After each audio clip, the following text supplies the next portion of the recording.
Email adam@squirtle.com right now for more information.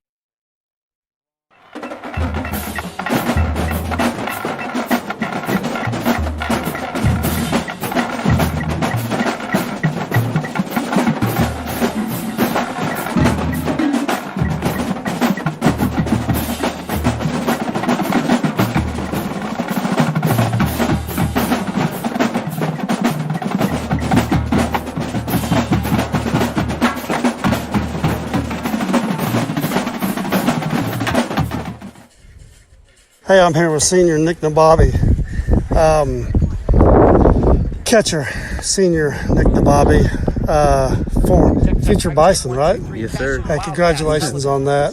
Check 1, 2, 4. Hey, I know you Check guys 1, are just 2, kind of 4. getting Triple, rolling triple, here, triple. but and you've come right out of basketball and after a great football season. But talk about some of the things you guys are working on as a team, and then individually, some of the things you're working on behind the dish or even at the plate with the bat.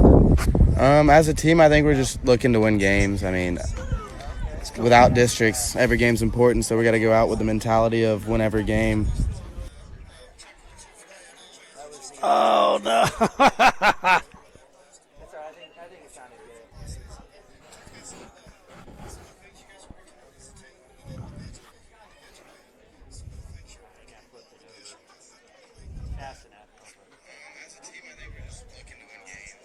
Is that the second time it's played through? Or? That's the second time it played through? Is that the second time it's aired? No, is that the interview? Yeah. First time. Now we're live. Oh, my gosh. That's good. I think I'm turned down, yeah. All right. You can,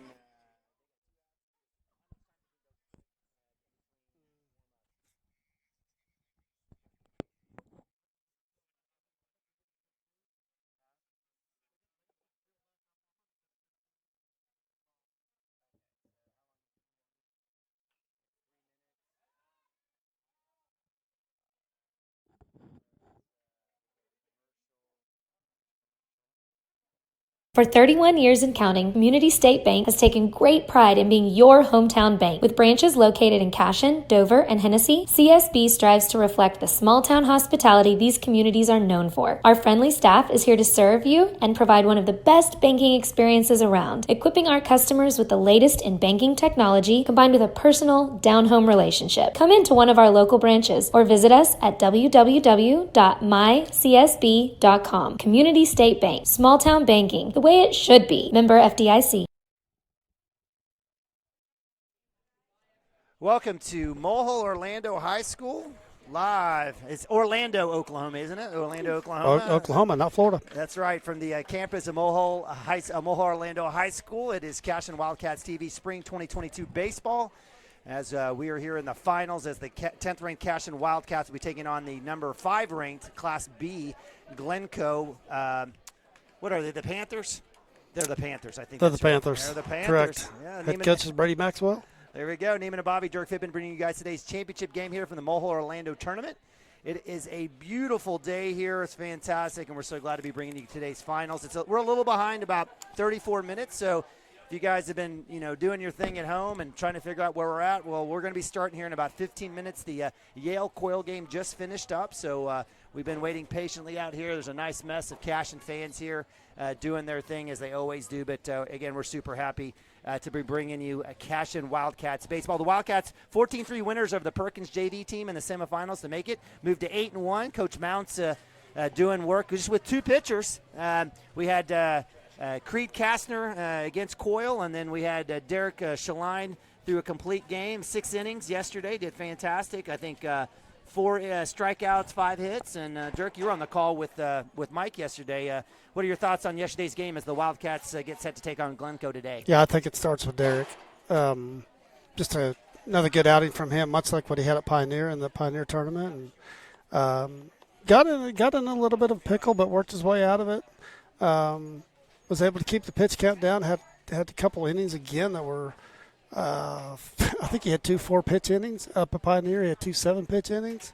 So he was able to keep the pitch count down. We played some pretty good defense behind him. And so defensively, I'd say he's probably most of the story. And then offensively, we just spread it across the board. Everybody contributed yesterday. And A lot of hard hit baseballs. Probably led by, I don't know if it was led by necessarily by Landon, but Landon did hit one out yesterday, and several kids had multiple base hits, and so it's just offensively just a full team effort yesterday, and that's kind of what it's been, frankly. Absolutely. The Wildcats, again, 8-1 on the season, ranked 10th in Class 2A. It's we kind of slunk to 10th and have stayed there and have hung tight. Wildcats looking for another victory, and it'll be an opportunity to get a little revenge against the 9-2 Glencoe Panthers, led by Brady Maxwell. Led by Coach Maxwell. This is the only loss on our record is from these guys over in Pioneer, and that was game 2 for the year for us. And honestly, we didn't play very good baseball. I think at that point in time, with some of the injuries, we were still trying to figure some things out. And boy, things have sure flipped in the last week and a half. I mean, this team coming around pretty well. We're not 100% there, but still playing pretty well. As far as Glencoe goes, like you said, they're 9-2, ranked 5th, and no top 5 wins, but they're against the top 10. They're 1-2, and then in the top 20, they've got 3 wins versus 2 losses. So they're quality. They've always been quality. That state tournament, they've been there. I don't know how many times, but they've been there a bunch, and just always quality baseball there. So we'll see the same thing today. And this year's Panthers led by number 42, pitcher shortstop Trace Spear, the junior for the Panthers, has done really well, and in fact has been their key cog. I know against the Wildcats back in the Pioneer tournament and the Chisholm Trail tournament. Trey, I think, had a couple of doubles. I think accounted for about 4 or 5 RBIs, and also pitched almost the entire game for them, holding the Wildcats at bay. So he'll be on the mound today for the Panthers today, and certainly we hope to get our bats going in a different way. Should be a good matchup. Yeah. So we got Cooper Frazee on the mound for us. Should be a great matchup. I mean, Cooper probably a little bit, I wouldn't say more overpowering than his opponent today, but if Cooper's curveball is on like it was up in Pioneer, he's tough to hit. And I got a chance to talk to Nick before the game, and Nick said Cooper really, when the fastball is spotting and he's got confidence in the curveball, that he is just tough to hit. And coach has given those two a little bit of freedom. And I think we noticed that the other day. I noticed there was no signs getting relayed, and Nick's calling some pitches, and both of those two are comfortable enough where Cooper is in a position where he's if he wants a pitch thrown, he's able to shake him off. If coach is calling, that's not the case. So those two are working great together. So I expect I want to say a low-scoring game today, but I am confident in our offense, and I know I've talked a lot about that this year, but I think we will put up some runs, and we'll get to this kid. The key today for me, for our team, is getting, again, and I know quality at bats, everybody always says that, but it's super critical against good pitching. Get deep in the count. We'd like to, 4 innings, 5 innings, get this kid out of the game. But up until then, really quality at bats, get base runners on, put the pressure on them, and make them have to make plays. And I think we'll walk away here with the W. I'll take it. So speaking of that interview with Nick Nababi, we'll go ahead and cut to that interview. Dirk does a great job for us all the time, getting the inside scoop with Coach Mounts and the players. This one with Nick Nababi, senior catcher. We'll go to that and be right back here in a sec. Hang tight with us with this interview.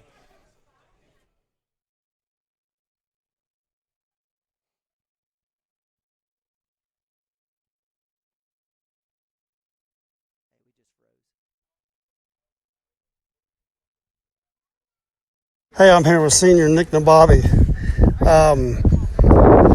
Catcher, senior Nick Nababi, former future Bison, right? Yes, sir. Hey, congratulations on that. Yes, sir. Thank you. Hey, I know you guys are just kind of getting rolling here, but and you've come right out of basketball and after a great football season. But talk about some of the things you guys are working on as a team, and then individually, some of the things you're working on behind the dish or even at the plate with the bat. As a team, I think we're just looking to win games. I mean, without districts, every game's important, so we got to go out with the mentality of win every game so we can get ranked higher than what we need or what we are, so we can get host a regional. And then as individually, I'm just working on swinging the bat better because I have not been doing that super well recently. So. Well, I love what you're doing, though. You're getting deep in counts, and it looks like you're trying to go the other way, trying to get up in the count as well. Is that something you're intentionally doing, or are you just – I mean, it's just something I think I've always done, is just try to get ahead in the count because then it becomes easier to hit the ball. So. Hey, so we got you here right before the finals of the MO tournament. You guys are going to play Glencoe again here. I know you guys played them week and a half ago or so up in Pioneer, and second game out of the gate, you guys didn't play your best ball. Since then, things have changed quite a bit. You maybe got one back healthy, and things are a little bit different, but you guys are definitely playing a lot better baseball. So, hey, talk to that a little bit. Yes, sir. We saw their ace, and we're about to see him again. So I think the second time we see him, we'll be a little more adapted to how he's throwing. So you got Cooper on the mound. You'll be catching him today. Hey, talk about his pitch sequence, the pitches that he throws. And I don't know if Coach is letting you call games. It looked like he's letting you call a few of them here. But so when you got Cooper on the mound, what are you guys doing together just as a team, just you two together, some things you guys do, and then talk about his pitches. So Mounts has been giving me more freedom to call pitches when I want, and so me and him have been working together. He spots up really well, so I let him most of the time call me off if he wants to, let him throw what he wants. So I'm just out there giving suggestions to him. Talk about his pitches. What does he throw? Is he throwing what is that I know he's got a really good curveball. When it's on, he's tough to hit. Yes, sir. Talk about his pitches that he's working on. Well, his fastball just spots up super well. Those are where I calls it, and then his changeup has progressed a lot since last year, and it's working really well too. Well, good deal. Hey, good luck today. Yes, Thanks for stopping by. Yes, hey, maybe I always tell these guys this. We'll try to do this here in a couple of weeks down the season and see what's different, what things have changed, and what else you're working on. So, and hey, congratulations again on your OBU scholarship. We're proud of you. Yes, sir. Thank you. All right. That's Nick DeBobby, senior catcher. We thank him for stopping by and joining us today. Cashion Wildcats TV, broadcasting Cashion Wildcat baseball. Wildcats taking on the Glencoe Panthers. Name of Bobby Dirk Pippin. Great interview with Nick there. Appreciate it. Definitely not one of your flashier kids, but a kid that'll bring the hard-nosed work ethic and approach to everything that he does. So yeah, not to mention the leadership. Yeah, and he's our catcher. Yeah. So I mean, everything starts through him, goes through him, and just he's what you want back there. We're lucky to have him. Well, it's been a good run, so we appreciate that. Again, Dirk, you and I were talking about those days back in 4th grade, 5th grade baseball, running around at Hafer Park in Edmond and running to tournaments in Kingfisher and Blanchard and Shawnee and wherever you could get in and to play. And these guys have all grown up together. We saw that on the football field and what that was able to do, and we saw that on basketball. And so hope to replicate with baseball this season. Yep. Hey, as the season's gone on, we're doing some things, and lineups kind of starting to take shape. I shouldn't say it's starting to take shape, but we do have Ben playing today. Ben's has sat out Thursday and Friday had both of his, I don't know about both, but I know he had a wisdom tooth, maybe teeth, removed, and there was a question mark whether he would go today. He's back in the lineup, and that's good because his bat has been hot. Hopefully it stays that way. So get him back in the lineup's a good thing. Got Gavin in the lineup, and so we'll see. Offensively, hopefully, like I said, we talked about it earlier, but critical to have good at-bats today against a good pitcher and get deep in counts and, do the little things that you got to do to move runners and those things like that. That'll be the difference in this game. Absolutely. So, again, appreciate you guys joining us here on Cashion Wildcats TV Spring Baseball 2022. Miss our man, Mike Shaline. He's out there with Brooke doing a little softball. I know my daughter Kate's out there, so we got a bunch of girls out there doing that fast pitch thing. And we got your favorite train out there in left field. And, we have a unique setup here. We're trying to do the best. We're on the third base side this time around. We got that pole right in between short and third. So, again, if you're watching from home, this is the best we could do for you. I know it's not like Lance Beitler Field out in Cashion, but we do appreciate all the fine folks here at Mulhall Orlando letting us borrow their power and a park bench. And other than the weather today, I'll tell you what, it sure makes you appreciate what we have. Yeah, absolutely. Absolutely. Beautiful day. It's 69, 70 degrees, 8 to 10 miles per hour. Looks like the flag's dead, it's but dead. I feel a breeze here. It's been in from the north, kind of from the north to the west. A little bit. Just completely flipped from yesterday. Just ripping out of the south yesterday, and so I don't know. I kind of feel like maybe it's switching a little bit. It's at my back sitting here, and that maybe just by this building here, but it looks like it could be switching. Maybe right in the process here. So I'm not a meteorologist, but I can see what the flag's doing, and maybe that's the train effect. Who knows? Could be. Yeah, but again, it's whatever it is, it's beautiful. And if you're not out here, you're bad. But we're glad you're joining us here on CWTV. You know, averaging not too late, not too far away up here. No, not too far. We got about averaging about 500 or 600 views a game. Appreciate you guys again jumping on. Sometimes the games are kind of weird times, but we appreciate it, and hard to nail down times as well based on weather and all the other things that happen. But again, all of our great sponsors making this free of charge for you guys every single time. Yep. Can't thank them enough, all 22 of them. It's fantastic. So with that, we're going to go to a quick timeout. We're going to have a little, what do we call it, our kind of disclaimer, and then we'll be getting here pretty close to first pitch here in a few minutes. So thanks so much for hanging tight with us here on CWTV. We'll be right back in a bit. Without the written consent of Squirtle and its partner schools. The thoughts and opinions shared on Squirtle's platform are those of the individual and do not necessarily reflect the views of the organization or its partners. Squirtle does not tolerate or condone hateful, bigoted, or divisive content. We want to thank our schools, advertisers, and individuals that have joined with us in our mission to build community around the local school.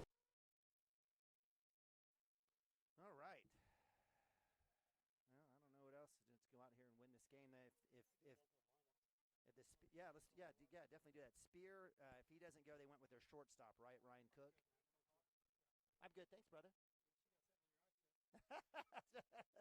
You got something different.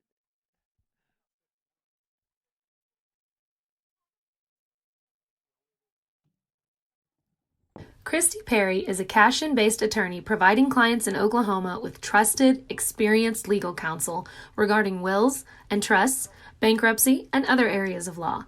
Flexible scheduling is available to discuss your options, and your first consultation is free. If you need assistance regarding a legal matter, call your local Oklahoma licensed attorney, Christy Perry, at 918-373-0882. Our world is changing, but one thing is the same.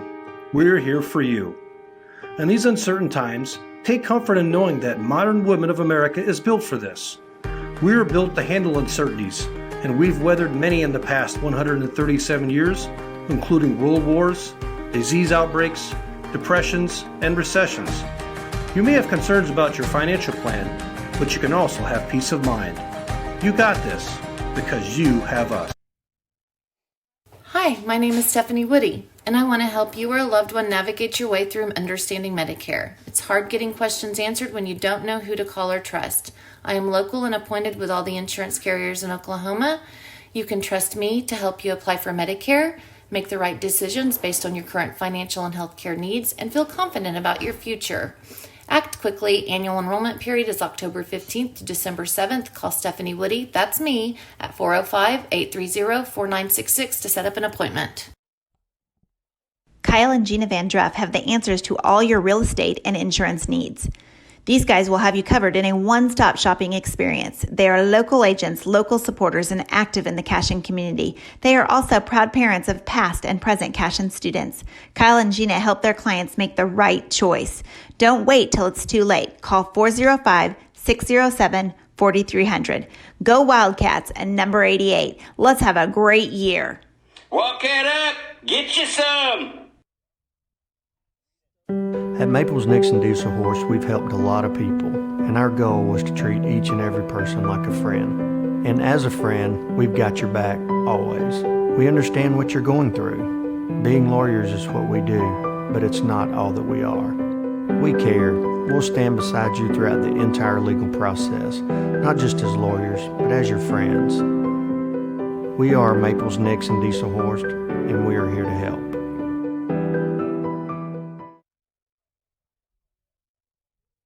Founded by Jesse and Amy McCracken, Rural Pest Solutions is a Cashion-based, family-owned and operated company.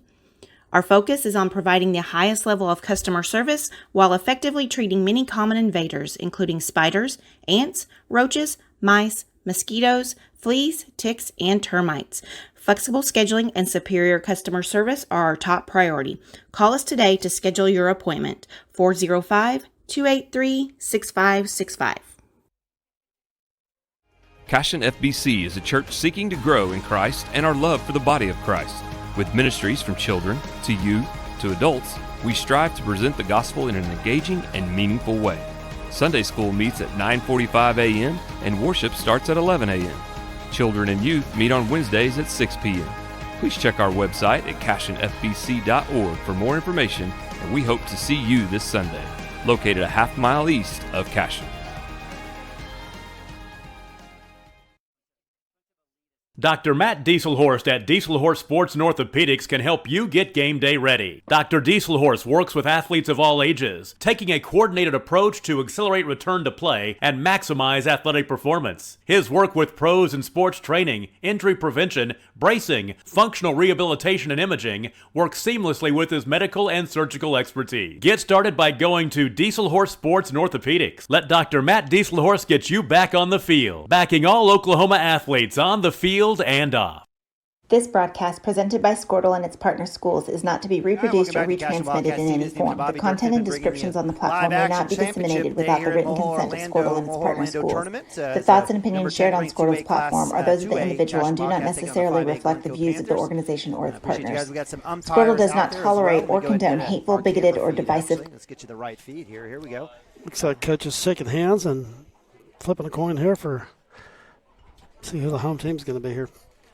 So you want to talk about the lineups here? Yeah, we'll go down through the rosters here for Glencoe. You got Cook, Patton, Spear, Beaver, Viro, Stick, right? Yeah. Whedon, Stokes, Manning, Ross, and Ray. For the Wildcats, we'll give you positions on these guys here. So Fippen, got Gavin leading off, playing second base. We talked about Cooper. Cooper will be on the mound again today. And Cotter hitting in the 3-hole, be over there at third base, and then Joe's at first. Landon will be in center field like normal. Nick behind the dish. Hitting in the 7-hole will be Derek Shaline. Derek's going to be in right field today. Right field. He's going to be in left. Okay. My bad. And then so Derek will be in left. We'll move Max over to right. So Max will be hitting in the 8-hole. And then Ben's back, so Coach has got him in to hit the 9-hole, probably just see how well he's doing. But yeah, so Ben will be, he'll be playing second base. Check that. Check that. He's a third. So yeah, Frazie's on. I got this all screwed up. So because Frazie's on the mound, Cotter slides over to short. Ben will play, and that's what we've been doing this far in the season. So. Well, it looks like Wildcats. I was wondering to see if anyone was going to be putting on any helmets. Couldn't tell who won the flip or not. Coach Mounts has been pretty lucky on the coin toss. I feel like it seems that way. Maybe I could. Well, not that any superstitions in baseball, but whatever you're doing, don't change it, Coach. Yeah. So hold your mouth right. Well, clearly the advantage home team being able to bat last. Here we've got a couple of umps here, and again, appreciate all of our fine umps out there and officials. We can't have the game without them. And again, here on Homer Television, we may not agree with them, and that's okay. It's not personal. We don't think they take it personal against us, and it's not personal against them, but we can't do it without them. So big shout out to all those fine men and women and guys and gals out there that are umping and officiating, and certainly need them as it seems like the average age is getting up and up. I do appreciate all those guys out there in gray. And it looks like Wildcats will be home. Yeah, hey, we're in the whites today. Looks good. Maroon hats, all white. Got the stirrups going. This will make all the, what would they say, the old-timers in Cashion happy to see. Yeah, absolutely. No black. Traditional look. Get back to the traditional look. And Glencoe will be in their gray and blue tops over white pants and blue hats. So it looks like everyone goes with the short pants except catcher Nick Nabavi. He had none of it. He wanted no part of that. Maybe something to do with the shin guards. Yeah, that's what he said. I told him to tough it out, get some padding or something. Suck it up. I said he looked better at bat. I said you hit farther when you got the short pants on, but I didn't want to listen to me. But again, appreciate you guys joining us out here. It's a packed stands. We got some folks from Yale and Glencoe hanging out with us. I feel like celebrities. They're going to hang out here with us and watch this game as again number 5 Glencoe taking on number 10 Cashion. Cooper Frazee on the mound, a sophomore right-hander, has done fantastic, does it with his arm and his bat, has been fantastic this whole year, and certainly will be coming on. We had Ben Harmon starting that first game. Ben had a good start to that game. I think things kind of went sideways for the Wildcats Nothing went right for us in that game. If I remember right, we had a ball go off their pitcher's glove, hit second base. Double play. Doubled us up. Yep. That's just kind of how that game went. And that's going to happen. Hey, we'd rather get that out of the way early. If we're going to have those kind of games, get them out of the way early. All right. So, again, appreciate you guys joining here on Cashion Wildcats TV. We might have a chance to have a few guest speakers or I don't know. Special guests. Special guests. There you go. Hopefully a couple of former Cashion alum that have had some great success on the diamond for the Wildcats and even beyond that in the college space. So we'll hope to get that. And so leading off here, Ryan Cook, shortstop number 14 for the Panthers, up to bat, right-hander. He had a good game against the Wildcats last time around. No shift here. Looks like everything's straight up for the Wildcats. First pitch, strike. So good start there for Cooper Frazee. Fastball right down the pipe.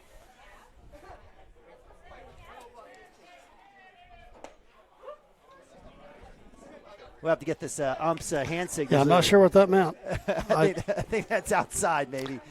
Yeah, we're 1-1, so. I always appreciate balls on the left, strikes on the right. That helps. Comes back, big hit, left side. It's going to be It's traveling. It's going to hit the wall right at 310. And it'll cut off to Preston Cotter at short, and that'll be a stand-up double for Ryan Cook. Yeah, he went upstairs and got that one. That was a ball that he went upstairs and hit. Looked like he was serving up with a tennis racket there, but definitely turned on it, one hop the wall, and ball well hit. Hey, would you guys mind going one row back at all? Yeah, just I appreciate it very much. All right, nobody hurt. That lady will buy you a hot dog. Thank you. All right. Again, a packed house, a beautiful day. Why not? I want to sit around and watch some baseball. I mean, it's gorgeous. So up to bat, number 22, two-hole hitter, Houston Patton, catcher, right-hander. Cook at second base there. No look there, no wheel. Come right back. That says that one's up high for ball one. Got a very animated play. Yeah, very animated. We'll get him figured out here. Yeah. That's what that last pitch was, and Cook turned on that thing and one hopped the wall, hit it hard. That went straight up to center field. Lagasse under it. He'll circle, come up at that. Let's see if there's any tag. There is a tag. Cuts in all the way to Cotter and holds the runner. So out one for the Cashion Wildcats.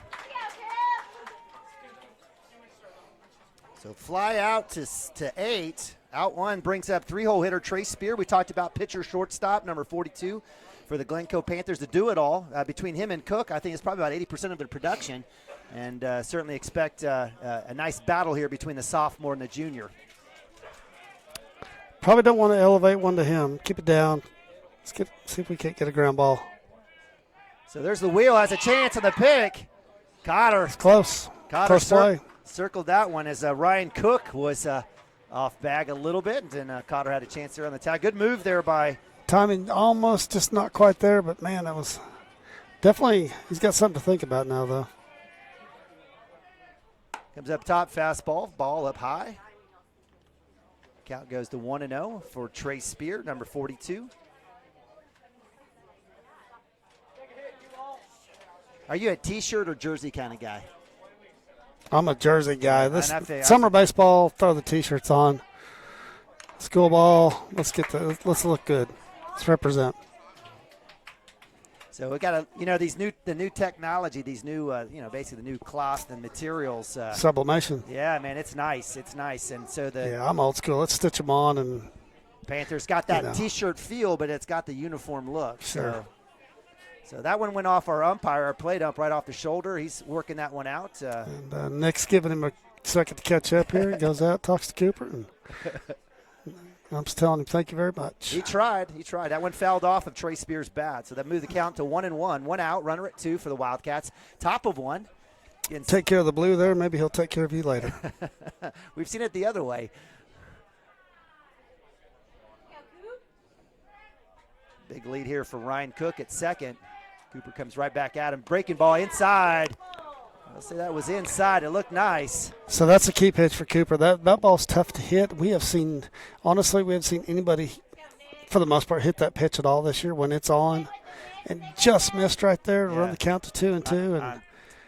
Telling you, if Nick catches but that. I like the fact that, he feels pretty good right there throwing that pitch and sure looks good. No wheel there. Ryan Cook quickly back. He was off about 2 inches. Tuesday night he was just a tad off. Yeah. His fastball was moving a ton Tuesday night, and he's just missing off the corners, and that curveball wasn't quite there. But today it's got a lot of snap on it, and that happens. It's it's kind of hard to explain. There's some days it's there, and there's some days it's not, and there's some days it's good, and there's some days it's great.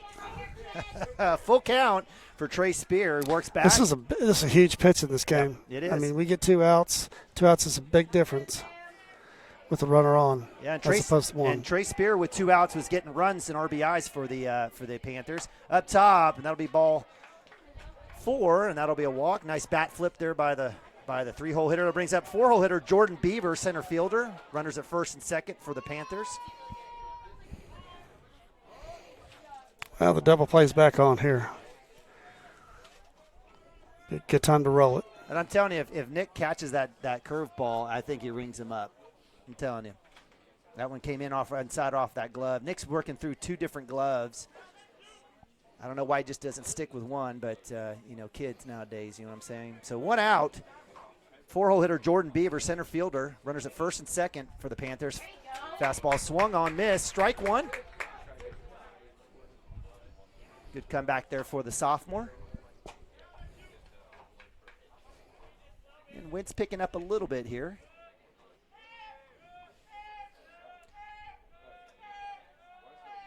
Comes right back up top for ball 1.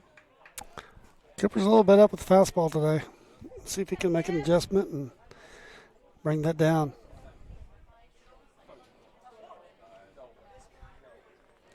So again, count moves to 1-1, 1 out. Runners at first and second for the Panthers.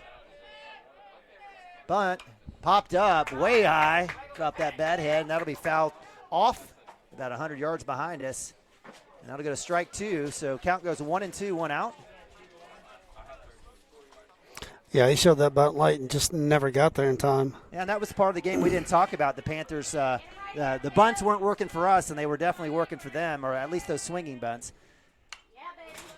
Fastball. One was swung on and fouled off. Count stays 1-2 for the Panthers.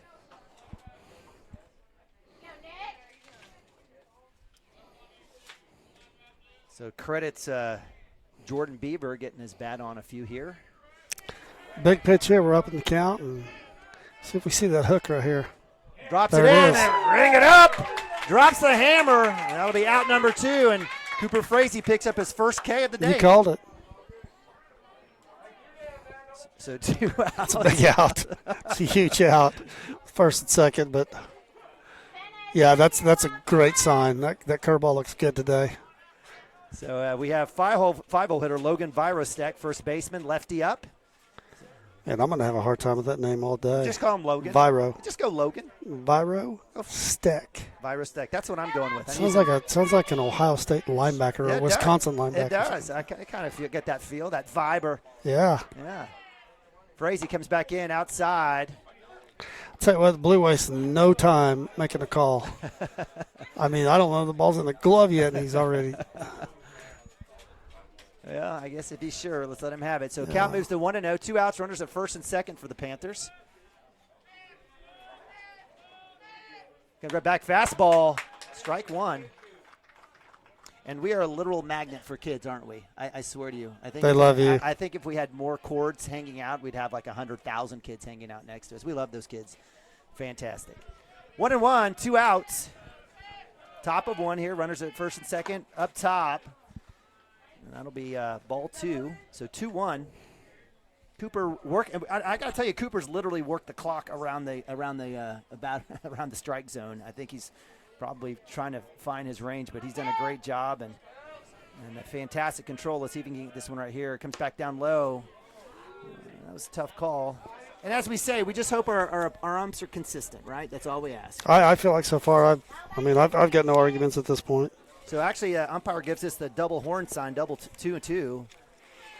Comes back in, swung, check, strike 3.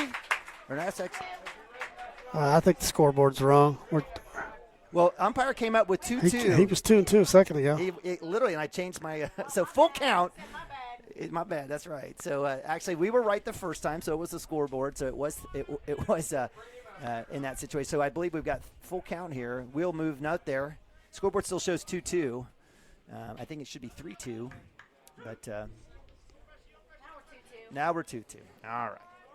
Get him right here, Coop. So 2 outs, runners at first and second. Virostech working back. Cooper Frazee mixing it up. We've got 2-2. Thank you, umpire. All right. Either that or he's a Horns fan. It's possible. You know, they do say horns up for peace. You can't do it horns down. Someone might get their feelings hurt. Yeah, these days for sure. Yeah, absolutely. All right, so with the scoreboard says full count, but we're going to go 2-2 because the umpire came back. Shot down the foul ball, right side. So, again, Virostech staying alive here as runners were going. He did say 3. Now he's saying full count. Okay. So we'll go full count. I think the coaches had the run on there with 2 outs, which makes sense.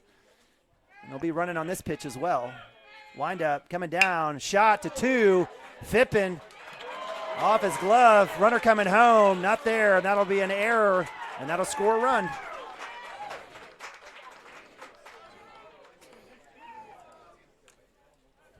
So with 2 outs, Frazee working back. And Gavin Phippen coming back from a tough injury there is working back into the lineup. Yeah, I'm going to be tough on him there, though, right there. That was pretty routine, and it was hit fairly hard, but pretty routine right at him. And was he thinking about the throw? I bet you. Well, I know the run across in front of him, but I don't know that he slowed down for that or whatever. But fielded it looked like he was there and in good position. So up top for ball 1. That's a tough one. It is a tough one. You definitely want that one back. Got exactly what we wanted right there. We did. So that'll bring up 6-hole hitter number 19, Jackson Weed, and third baseman. Jackson working from the right side of the plate. Cooper comes back in, breaking ball, gets the strike, 1-1. And I saw Gavin circle that. He looked great, and I think he was thinking throw. I think that's all he was thinking based on what happened yesterday and some of the other things, just working out the kinks. Frazee fastball up top, shelf, gets the strike, gets the swing, so that should be 1-2. We're 1-2. So 2 outs as Jackson Whedon behind on the count. Runners at first and second, 2 outs, come back in, swung and missed, and there's the K. And that'll be out number 3, but the Wildcats do allow 1 run off an error, and we'll go to the bottom of 1. Wildcats down 1 run, 0-1. We'll be right back right after this.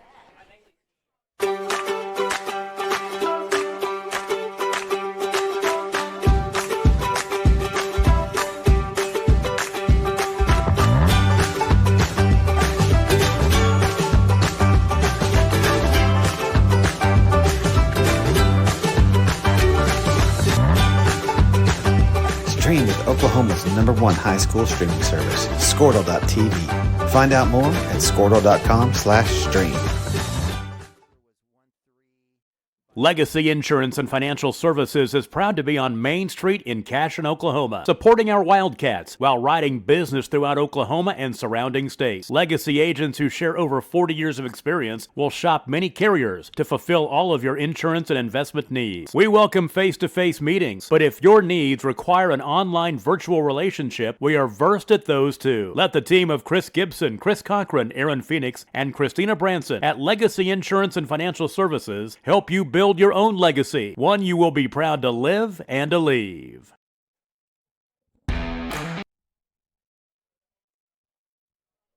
Hey, welcome back to Cashion Wildcat TV live from Mulhall Orlando High School from the Mulhall Orlando Tournament. Appreciate you guys joining us. It's finals as the Wildcats taking on the 5th-ranked Glencoe Panthers. 9-2 led by Brady Maxwell. The Panthers going 6 deep in the bottom of, or I'm sorry, the top of 1. As Cooper Frazee, starting pitcher for the Wildcats, gives up 1 hit. And had a couple of Ks. They do get 1 run in, and the Wildcats will be starting off down 1 here at the bottom of 1.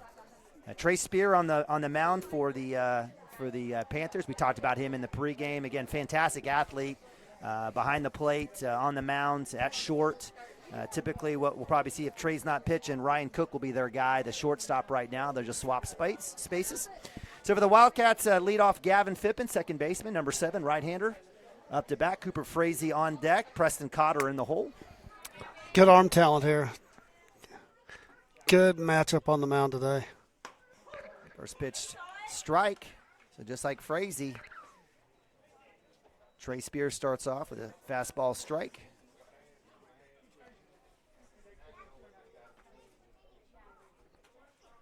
Shot right side. Second baseman there, Dirty, has a chance. Sure likes Gavin maybe to run that one out. May have had a chance on that one. And that'll be out number 1 on a 4-3 put out. Now bring up Cooper Frazee, sophomore, right-hander. If he's not pitching, he's playing shortstop. You don't see a lot of kids go over their head anymore with their mechanics, with their motion.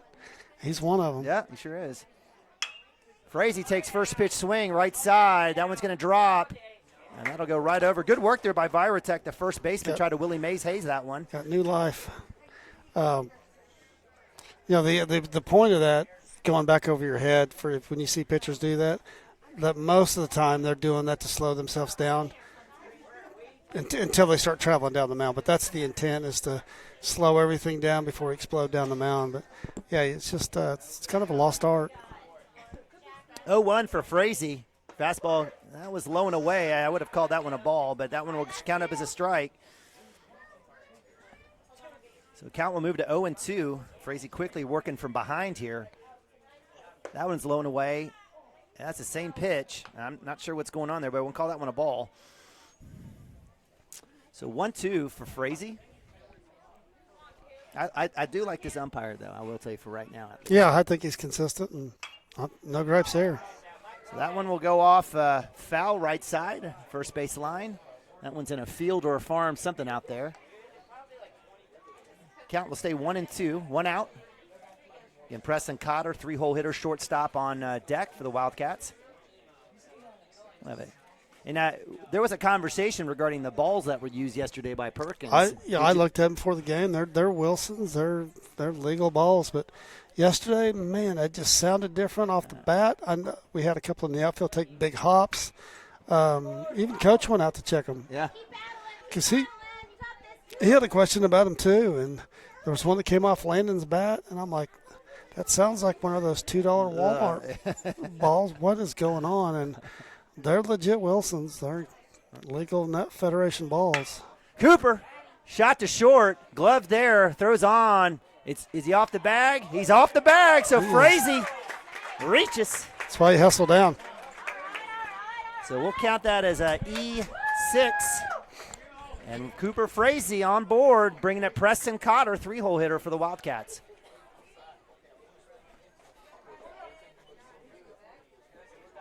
So Preston Cotter, the right-hander, if he's not at short, he's playing third base for the Wildcats. And we saw this last time from Trey Spear, a little not much of a move. His patented such a pick move is just basically a fake throw or a lob. Fastball low and away. That'll be ball 1.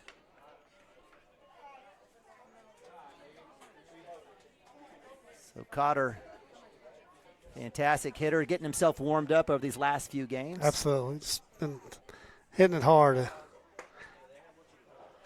Takes a hefty cut Just at that missed one. there, but I'll tell you what, the other night over at OC, he hit a ball got out fast.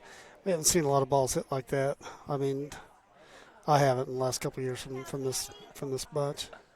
Big hit, third base side. That'll be fair. That'll That's going move. to get to the wall. Frazee rounding third. Mounts is waving him on. Cotter gets the 2, and the Wildcats have knotted this up as Cotter gets to third base. Big hit by my man Preston Cotter.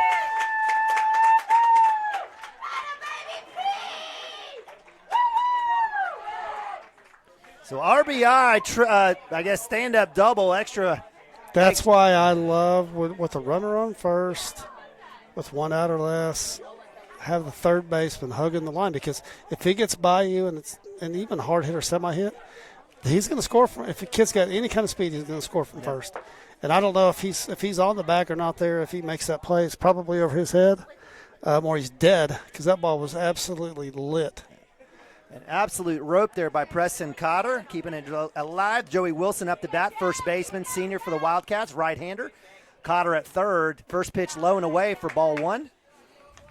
So we've had 3 at-bats, 3 balls hit. I mean, Spears is good, but right out of the gate, we're getting to him. Gavin's ball wasn't hit that hard, and Cooper's wasn't either, but all 3 of them getting the bat on it. So it's not like it's something that's going to be impossible for this bunch. We know we can hit. Yeah, and that was game 2. And no disrespect to OCA, but we weren't seeing anywhere near Trey Spear, and not even in scrimmages. No. So, the Wildcats just needed some games. 1-1, low and away. That will move Cotter, pass ball, and that'll be run number 2 for the Wildcats. So nice work by Preston Cotter, flashing those wheels. Trey Spear coming in, getting an ankle or two in the cleat with a cleat as he come in to cover, and the Wildcats take the lead 2-1. So count moves to 2-1 for Joe Wilson, the senior. Nobody on now, 1 out. On deck is Landon Lagasse. But I always say this because it's so important in baseball with the little things. Joe lets 2 of those balls go by. They're low. He doesn't chase. He doesn't hit a ground ball and get it out. And he comes right back with a ball that he can't field, and we're up 2-1. That one will be fouled off of Joey inside the box. Moves the count but to 2-2. I'm just talking about the discipline at the plate of not chasing and chasing one of those low pitches and grounding out. Well, and you talked about making sure that Spears' pitch count goes up as well, right? It's super important. Got to get him deep. And so Wilson up to bat, 2-2, 1 out. Breaking ball in the dirt, moves the count to full. Good work there by Joey, not to chase, as Dirk offered up, and that's why we have Dirk here doing color for us. You learn every single game. Full count for Wilson. In the dirt. Not sure about that. That might be the first pitcher question. Looked pretty similar to some other ones there, and Joey definitely disagreed. Kept it professional, didn't say a word, and go back to the dugout and try again next time, but I think that ball was down. It was down. That should have been a first base trot for my man Joey. So that's instead out number 2. And they'll bring up Blaine Lagasse, the righty, takes first pitch. Is that catcher interference? It looks like in and out of his hand. That's those rubber balls. So first pitch, fastball strike miss by Landon Lagasse. Lagasse had a big home run in the game yesterday against Perkins. Sitting on 3 for the season and squared one up yesterday. Clearly gone off the bat. It was a no-doubter. Shot! That's going to go right past the pitcher. Second baseman's backhand in time. And first base ump calls out before it happened, but we'll give him the benefit of the doubt on that. As a nice play there, 4-3 for the to end the side for the Wildcats as they go down, but they get 2. Got 2. And we'll move to top of 2 right after this. Team up with Pioneer iVideo and start streaming the most popular TV shows and movies from your favorite devices today. Download the iVideo app and start watching anywhere in your home using Pioneer Internet. Each package includes free high-definition and cloud DVR features like video on demand, Restart TV, and Replay TV, just in case you forget to record a program. Visit gopioneer.com for more details and compatible devices. Some restrictions apply. At Water Heater Man, we specialize in repairing and replacing all water heaters. We service the OKC Metro and surrounding towns with fast, reliable service. We keep our vans fully stocked with essential parts needed for basic repairs, and new tanks are always on the vans ready to go. We offer free estimates on all jobs with financing options available. We match manufacturer's warranty for all newly replaced water heaters. We'll get your water heater back up and running as fast as possible so you don't have to put your life on hold waiting for service. Give us a call today, 405-844-TANK. That's 405-844-8265. Go Wildcats! All right, welcome back to Moho Orlando Tournament. Neiman Abavi, Dirk Phippen here, bringing you today's finals action from the MO Tournament. So Wildcats taking on the Glencoe Panthers. Wildcats getting 2 in that inning, taking the lead back 2-1. Led behind Cooper Frazee and Preston Cotter. Preston Cotter with a huge hit and able to score on a pass ball. Wildcats get their 2 runs. Wildcats doing it every which way but loose as we move to the top of 2. Cooper Frazee staying on the mound. We've got a special guest, former Cashion alum, superstar football, baseball. Careful. Did you play basketball? I played. Okay. Not superstar at anything. Superstar, but ultimate athlete in the Phippen family, Austin Phippen. Welcome to the broadcast. Good to be here. Good to be home. It's nice and warm here. No snow. Chama, New Mexico, where you are basically the next Donald Trump of northern New Mexico. First pitch for Cooper, strike one. So, Austin, what do you think about the baseball team thus far? You've gotten a chance to watch, I know, online, but here in person? Looking good. Just need to get some games under us. You can tell everybody's still not a lot of warm weather this year. Haven't been out there a whole lot, haven't fielded a lot of ground balls, haven't seen a lot of live action. So when you play basketball that long, one thing nice is every week you get a little bit better and you start hitting your stride about the time it really matters. Absolutely. And credit Coach Mounts. He hung patient. He probably could have played a few games without, Landon and Nick. But give him credit. The baseball guys hung tight and stayed patient and would have liked to play during spring break as well. But now, that, Wildcats getting into form. Weeks like this, I remember from playing, are really hard. You play, I think they played Monday, Tuesday. Only day they had off was Wednesday, I believe. And it's hard on arms because it's not like we have a pitching staff of POs. Pitcher-only guys. Everybody's getting on the mound, going to throw 5-6 innings, and then you're going to go play shortstop. And it's hard on the arm. It's hard on the legs for Nick catching.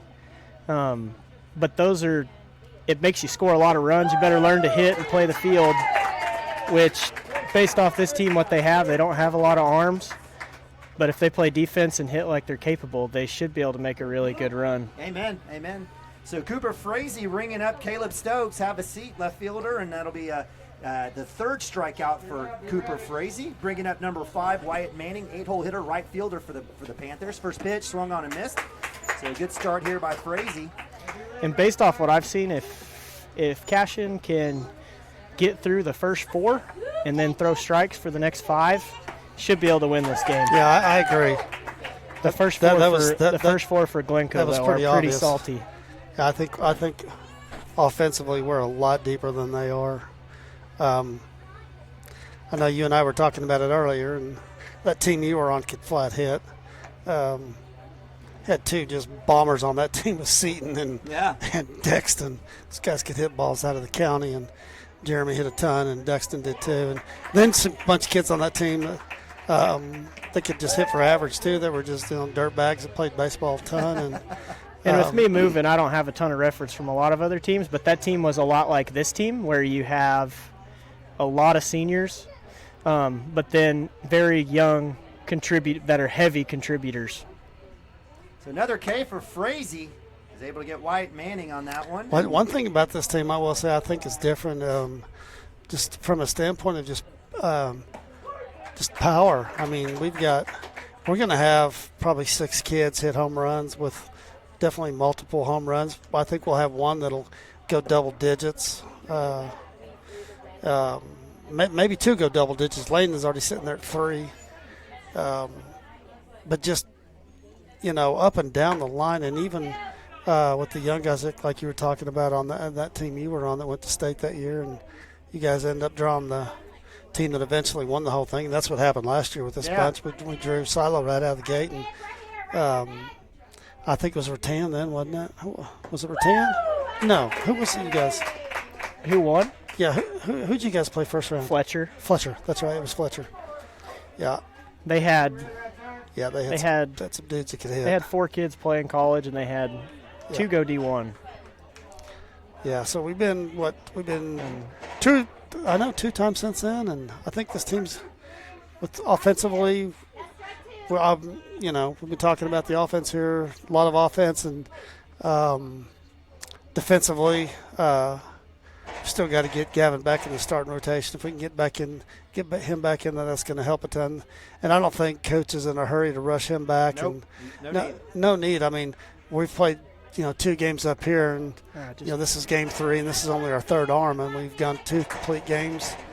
Right here till we get to the top, just fill up the strike zone. Yep. So that'll bring up Ryan Cook, 14, shortstop leadoff for the Panthers, as Jesse Ross gets the walk. Was hoping to get the 3-for-3 K for Frazee. Gets it back to a full count. Isn't able to draw it, but does get a strike there. So count goes to 1-1 for Frazee against Cook. Cook with a hit and a run for the Panthers. Oh, this is leadoff. Okay, that's why. Early on. So, hey, Austin, what do you think about Cooper? And if you're the hitter, if you're hitting against him, what's your approach? His curveball is very sharp. Today it's on. The one thing, he's a shortstop, which means he's going to short arm it, which means it's probably pretty flat on the fastball. I know if I'm going to get a fastball, it's a good pitch to hit. Shot right to Cooper off his glove. Fippen with the glove backside with the force. Great. That was a great play. Job by Gavin Fippen. That was a great play. On the ricochet. That time we saw that last time, and this time Gavin was able to make the right choice on the short bag. That happened against us when we played these guys in the Pioneer Tournament, but we're on offense. Ball goes off the glove of the pitcher, hard hit, and they double us up. And that's kind of how that whole game went. So good. It's good to see us getting some breaks there. And we really he needed that one after the error in the first inning coming up. And, and then the ground out to second. So baseball is definitely one that you build on your previous success and try to forget the Throw it away. Throw it away. So Wildcats put it in the back pocket, right? Wildcats are able to, I guess, in essence, strand a couple of Panthers, or at least one, able to hold them scoreless. Wildcats will be moving back to the bottom of two with Nabavi, Shaline, and Higdon. We'll go to a quick commercial. Be right back right after this.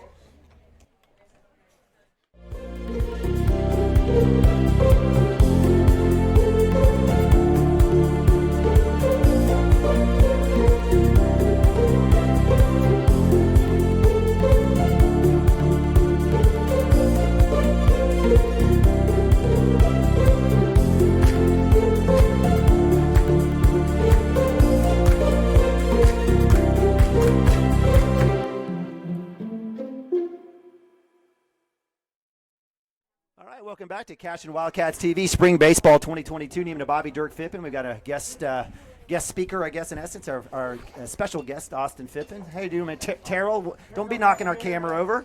Wildcats moving to bottom of two here, up 2-1. Nick Nabavi, catcher, leading off for the Wildcats here, right side. First pitch, fastball, of course, strike. So, one nice little bonus that last inning, that walk of the 9-hole turned out nice since we were able to get out force, get the leadoff out.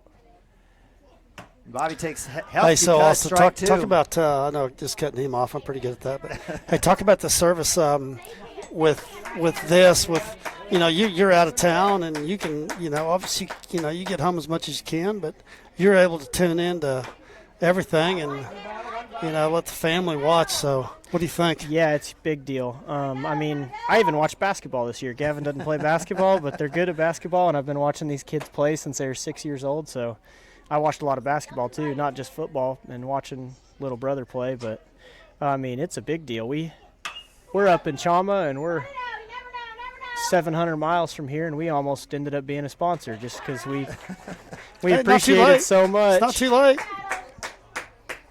So Nabavi with a pop to 6. He worked himself back 0-2 in the count early on, was able to come back and get a part piece of that one. That one goes to Ryan Cook. That'll bring up the sophomore Derek Shaline, left fielder, up to bat. Derek pitching and working quite a bit last game. Had a home run and a double. Takes first pitch, strike. He, based off what I've seen in the 3 games, Derek is the Yeoman. He caught on Thursday, then turned around and threw 6 innings yesterday. He did. And after catching, that's hard, even though that was a short one on Thursday. But caught Thursday, pitched 6 innings on Friday, and is in left field today. So when you're young and you're a sophomore, you kind of just fill wherever you get your time and make the best of it. And yeah, he's done that. That's for sure.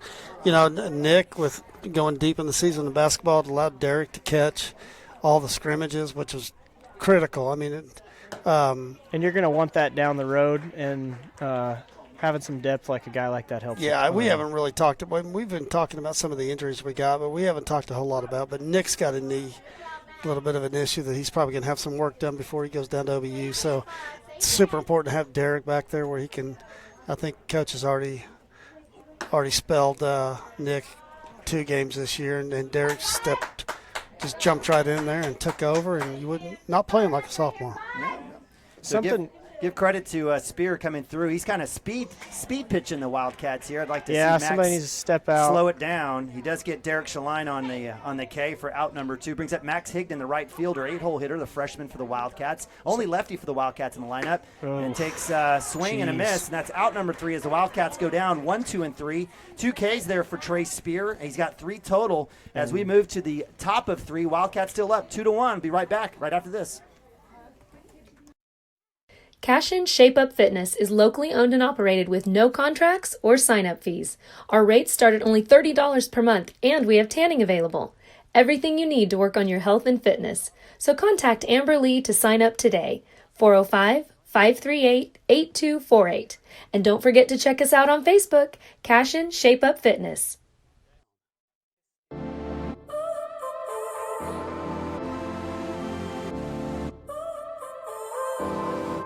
So now you're here again, knocking at my door.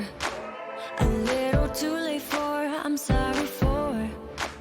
The lights went out 'cause you kept cutting the cord, and I started to fade into your gray. This is Grain and Grange Market, the coolest little boutique you've never heard of. Come see us. Wiggins, Sewell, and Ogletree is dedicated to championing our clients through complicated and challenging litigations. We pride ourselves on a proven track record of success brought forth by fierce litigation skills. The lawyers and staff of our firm are dedicated to effective and personalized representation for every client who entrusts our service. Uncompromising integrity, unparalleled results. Call Wiggins, Sewell, and Ogletree, 405-232-1211. Welcome back to Mohole Orlando Tournament. Neiman Bobby, Dirk Fippen, and Austin Fippen joining us here on the park bench on the left side of the concession stand. I appreciate you guys joining us here on CWTV. Great spring night or day. Beautiful day, but if you're out at home watching, we appreciate you doing that. Wildcats up 2-1 as we move to the top of 3. Scoreless inning for both teams there in the second. Cooper Frazee still on the mound. Inside pitch for first pitch for ball 1. Looks like we've got 2-hole hitter Houston Patton, the catcher. Houston, first at bat in the first inning, flew out to center field. Up top for ball 2.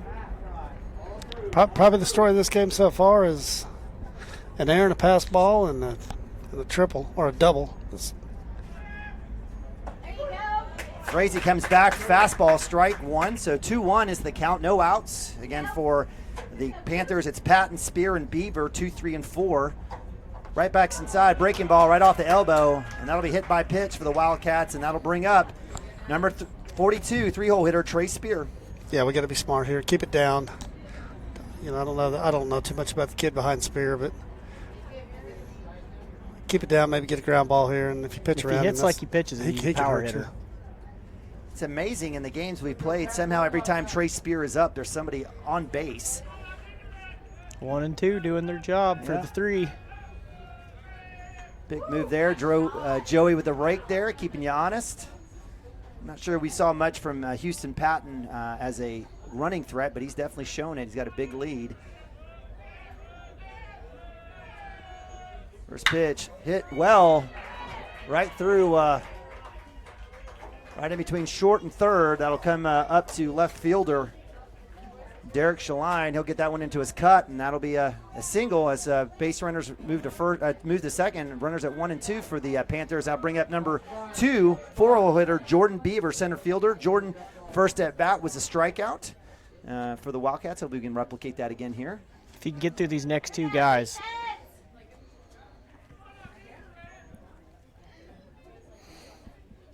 Be nice to get one hit hard to third or pitcher right here. I wouldn't be surprised if you see a bunt. Yeah, you definitely weren't going to see it. Maybe a 4-hole, but he's not a big 4-hole. You can definitely see it here. And Beaver showed bunt last time, and he's the one that popped that one over the entire concession stand. So we're not scooted in too far, like we're ready to defend it. Go ahead, Austin. Sorry. We don't look ready to defend it unless it's Joey. No, our corners really aren't doing much here. Middle infield's doing what they need to do. I would like to see Austin or Gavin shade the bag a little bit and get double play position here. Or to be able to hold him. Fastball swung on, popped up. I think it's going to stay in play. Bobby's got a chance under the bag. Nababi working back, isn't able to get that one. He'll want that one back. That was up there forever. The wind's blowing too. That's, as a catcher, that's a very tough play. You got to keep the ball way out in front of you because it's got all that backspin. It's going to come right back into the field. Is that catcher's ball every single time? Every single time. It's a hard play for them to make, but he did a good job turning his back. You got to turn your back to the field, keep the ball out front. Bunt on, drive, third base side. Is that going to go foul? Let it go. Let it go. Oh, great bunt. It's going to stay there, but that's the right move. That's the right move by him. There's no play there. There's no play. Just sometimes you tip your hat. So bases loaded for the Panthers, and similar situation. It's almost the exact same grass here as it was in Pioneers. It kind of just hung up there on that. A little bit beat up. So give credit to Jordan Beaver with a great placement on that bunt. That'll bring up 5-hole hitter Logan Byrostek, first baseman, lefty. Reached on an error in the first inning. So this will be a big at-bats here for the Panthers. Corners are in, so they're coming home. Big hit. That'll drive in a run on the sack. Go to third. Caught by Lagasse, coming in. Runner goes. Throw to 3. We'll be in time. Somebody's got to the be dugout, and looks like he'll get the run on the throw. So that'll be 2 runs on the sack fly by Logan Byrostek.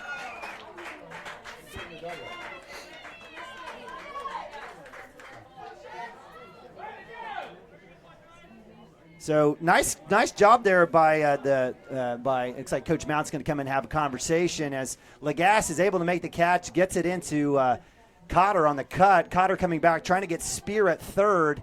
Harmon there, was that Harmon? Yes, it was Harmon there at third base. Wasn't able to glove it. The ball goes into the dugout, and so the Panthers were able to manufacture a run off of a sack and then off of the overthrow. Mount's at the mound there. I think it's probably a good time just to kind of catch everyone's breath. Sure. Yep. Yeah, just remind them how where they're at in the lineup and just throw strikes here. That's a tough play for Ben. Ball's coming in same time the kid's coming in sliding, and it's tough. Just didn't quite just missed the dig there a little bit. 6, 7, 8, 9 here, so just go right at them, make a play. I think six struck out last time, and he did. He had a strikeout for third well. out. Yeah, Jackson Whedon. Yep. So number 19, Jackson Whedon, third baseman, up to bat. So Wildcats with 1 out on the Panthers, runner at 2, giving up 2 runs as they lose the lead. Panthers up 3-2 here, the top of 3. Not worried about the runner here, just going across the field. If it's hitting the infield, get it out. Fastball straight up, and that's one where you definitely would love to have that out from Nick there off. Instead of getting that bunt and bases loaded, it'd be a situation. But nonetheless, so Jackson Whedon up to bat. Good down. teams like this make you pay. Yeah, we had the error in the first inning. They score a run. Another error here.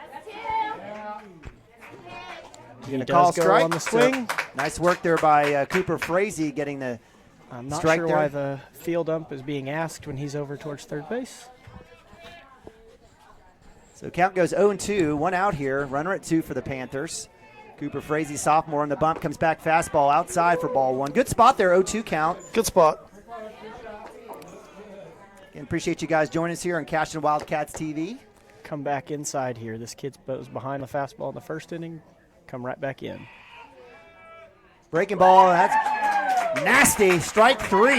That'll be Cooper Frazee's 5th K of the game. Out number 2. And Wildcats hanging tight here as number 8, 7-hole hitter Caleb Stokes, left fielder, up to bat. Caleb with a strikeout to start the second inning. Finds himself here in the third inning, up to bat. Again, this, I believe, what did he do last time? Struck out. Yep, that's what I thought. So just go right back at him.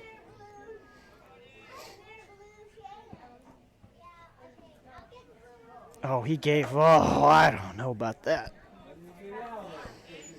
So Cooper Frazee in the windup. That's a tough call there. Blue gave it to him. Cooper had almost started there. It's a good job by Cooper, though, finishing through. Yeah, Don't just stop go in the ahead and middle, throw it. just throw a strike. 2 outs. Shows bunt, gets the strike. So Frazee getting ahead on the count Come in here. here, Again, Ben. runner at 2. He's a threat to bunt. I don't think he's a threat to pull it hard down third baseline. Comes back fastball, strike 2 for Cooper Frazee. Cooper looking to get his 6th strikeout of the game. I was wrong last time. Let's see here. I was thinking a hook in the dirt. He's shaking, coming fastball inside maybe. Runner goes, Nope. breaking ball outside.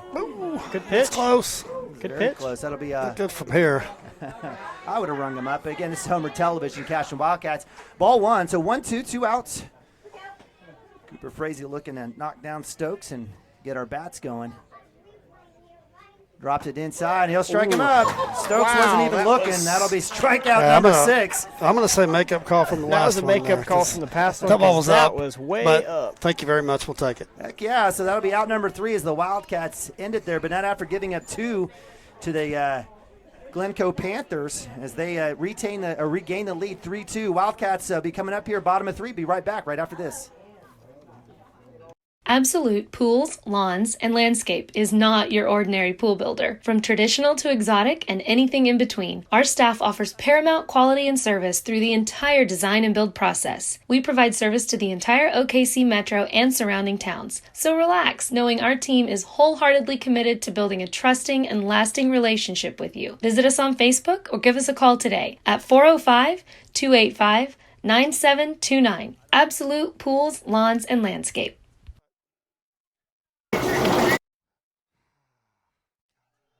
All right, welcome back to Mohole Orlando Tournament. Neiman and Bobby, Dirk Fippen. Big thanks and shout out to Austin Fippen visiting from Shama, New Mexico. Got all this. That was fun having him sit here with us. And that kid could talk all day about baseball. He's played it, he's coached it, he's done it all, right? Yeah. When he got done, he went up to Denver and I got out of, after playing JUCO ball and then catching pens for Holiday, went up and did some work in Denver and then got asked to coach a travel team and did some traveling in the summer and now he's grown up, man. Grown up, got a kiddo, doing great. They're doing great up there. I'm proud of him, super proud of him. But I'm glad he stopped by. It's good to have him in town. Gosh dang it, Ben just took a pretty hard hit to the helmet, and hopefully he's okay here. So Ben Harmon, I thought it was the bat. It was hit that hard. Yeah. So Ben taking one right off the helmet, spear fastball. Yeah, no need to be tough here. Just take a seat. She told me no. So Ben Harmon will have a seat. Poor kid just coming back from wisdom tooth surgery. Well, I know, and that was the discussion. Is like, do we play or not? And so hit by pitch. It was so hard, I literally thought it came off the bat. Like I thought he had ducked and missed it. It came off his bat. No, he turned his head. I just don't know where about. It looked like just above. I thought it was just above the ear hole.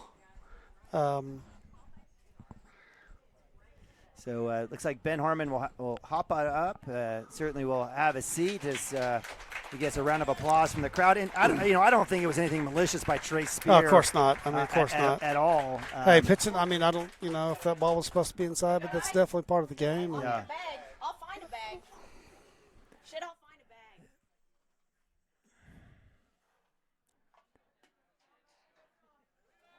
And that'll bring up hit by pitch. Looks like Wyatt Schmitz will be at first.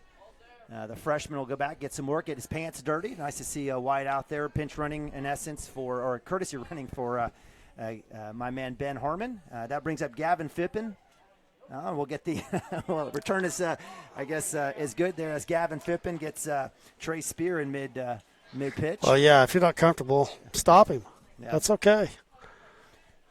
So Gavin Fippen, 4-3 in the first inning, ground out. He pops that one up for strike one. Again, bottom of third, Wildcats down one. Yeah, hopefully Ben's good over there. That was a pretty good thump. He's a tough kid.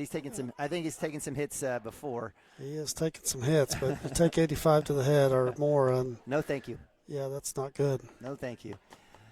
All right, so, I kind of like this. There was last in the second inning there, it was 1, 2, 3, Bobby, Shaline, and Higdon, and it was basically literally, I think, under a minute those guys were done. I like Gavin here taking his time. Shows bunt up top. Schmitz will come back, so that'll be ball one. So 1-1 for Gavin Fippen, the senior right-hander, second baseman today for the Wildcats. Gavin, definitely love to see him coming back on the mound at some point down the road to pitch a little bit. Yeah, hopefully. Starting to throw again. Haven't thrown in 3 weeks, so we'll see how it feels. And still, it really hasn't healed much. We just got the x-ray. Not a lot of healing there. Went ahead and put a steroid shot in there. Hopefully that's – and it immediately, like yesterday, he's like, hey, it felt great yesterday. So we'll see. But you haven't thrown in 3 weeks, so, you're not just going to be able to go take them out and start throwing. So he's got to build it back up and work back in there slow. That'd be nice to have him back. 2-1 for Fippen. Fastball outside for strike. So that'll move the count to 2-2. I wouldn't have swung at that one if you would have paid me. Yeah, that's not his pitch. So he's middle half and in. So 2-2, no outs. Runner at 1 for the Wildcats. Gavin looked to maybe go right side here. Let's see if I can make that happen. Outside, that'll be ball 3, full count for Gavin. Good work there by Fippen, staying patient. Cooper Frazee on deck, Wildcats pitcher. Wildcats trying to get that run back here. Down low, and that'll be ball 4. So good work by Gavin Fippen. Working all the way back, gets the walk. And that'll bring up Cooper Frazee, sophomore right-hander up to bat. Cooper reached on an error from E6. Did get one of the runs for the Wildcats as Preston Cotter absolutely murdered the ball down the third baseline.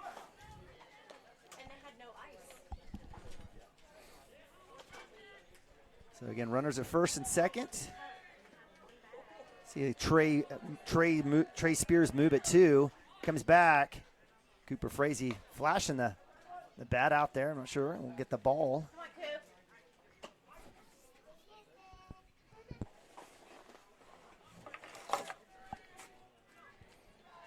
Wildcats have some wheels out there on the baseline. We need to put something here in play. Shows bunt. Comes back inside. We'll have strike 1. It definitely looks like a first base side bunt. I'm not sure what's going on there with that stance. Yeah, I don't know what their defense is. Third baseman's in. Whether he's coming and crashing or not, I don't know. So count moves to 1-1, no outs. If he stays home, you want to get this down the first baseline, and looks like that's what Cooper's trying to do. Third baseman is staying home, but it doesn't matter now. We got 2 strikes, so just hit something hard somewhere. I like small ball, but I'd rather have Cooper swing that. I like Cooper swinging the bat there. I mean, I get it that the pitching. We kind of talked about possibility about this game being low scoring, but yeah. So Frazee and getting hit on that outside pitch. Yeah, that's a rare strikeout for him, but being asked to bunt with, we'll see right here. This kid's Cotter just absolutely smoked one down the third base line last time, and like to see him get that same pitch. Heck yeah. So Preston Cotter again had a hit, had an RBI, also had a run in the first inning, part of that 2-run inning for the Wildcats. Down low, that'll move the count to 2-0. They're more than welcome to pitch around him if they want to, and then let Joey roll up if the base is jacked. Heck yeah. I don't think I'd pitch around him. I think I'm going right at him. So count is 2-0, 1 out. Runners at first and second for the Wildcats. Throw back to first. It's loose. Wyatt needs to go. He does. Gavin Fippen will get to second as well, so the force is off. The Wildcats have runners at second and third with a 2-0 count for Preston Cotter. So Wyatt getting instruction there from Coach Mounts. Freshman's learning right there. You gotta always track the ball with your eyes. Don't ever take your eye off of it. And you hear that, hey, don't ever take your eye off the ball. When you're growing up in Little League, and that's exactly why.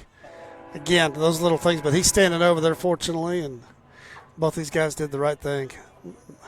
Yeah, see, they're just going to put him on, and they're going to go ahead and put Cotter on here with So intentional walk for Preston Cotter, ultimate tip of the hat, brings up Joe Wilson. Joey absolutely had a strikeout in the first inning. He'll be up to bat, and I'd like to see Joe get something on the ground here, preferably deep up the middle or to the right, or get one in the outfield, just get the bat on the ball hard somewhere. Nothing hard to third, nothing hard to the pitcher. Anywhere else but there's going to score 1. And no one better to put one up for a sack as well. So, and we definitely know he has that kind of power. So 1 out. Spears with a pitch. First pitch strike, fastball. Again, bases loaded for the Wildcats. Great opportunity here to tie it up or take the lead.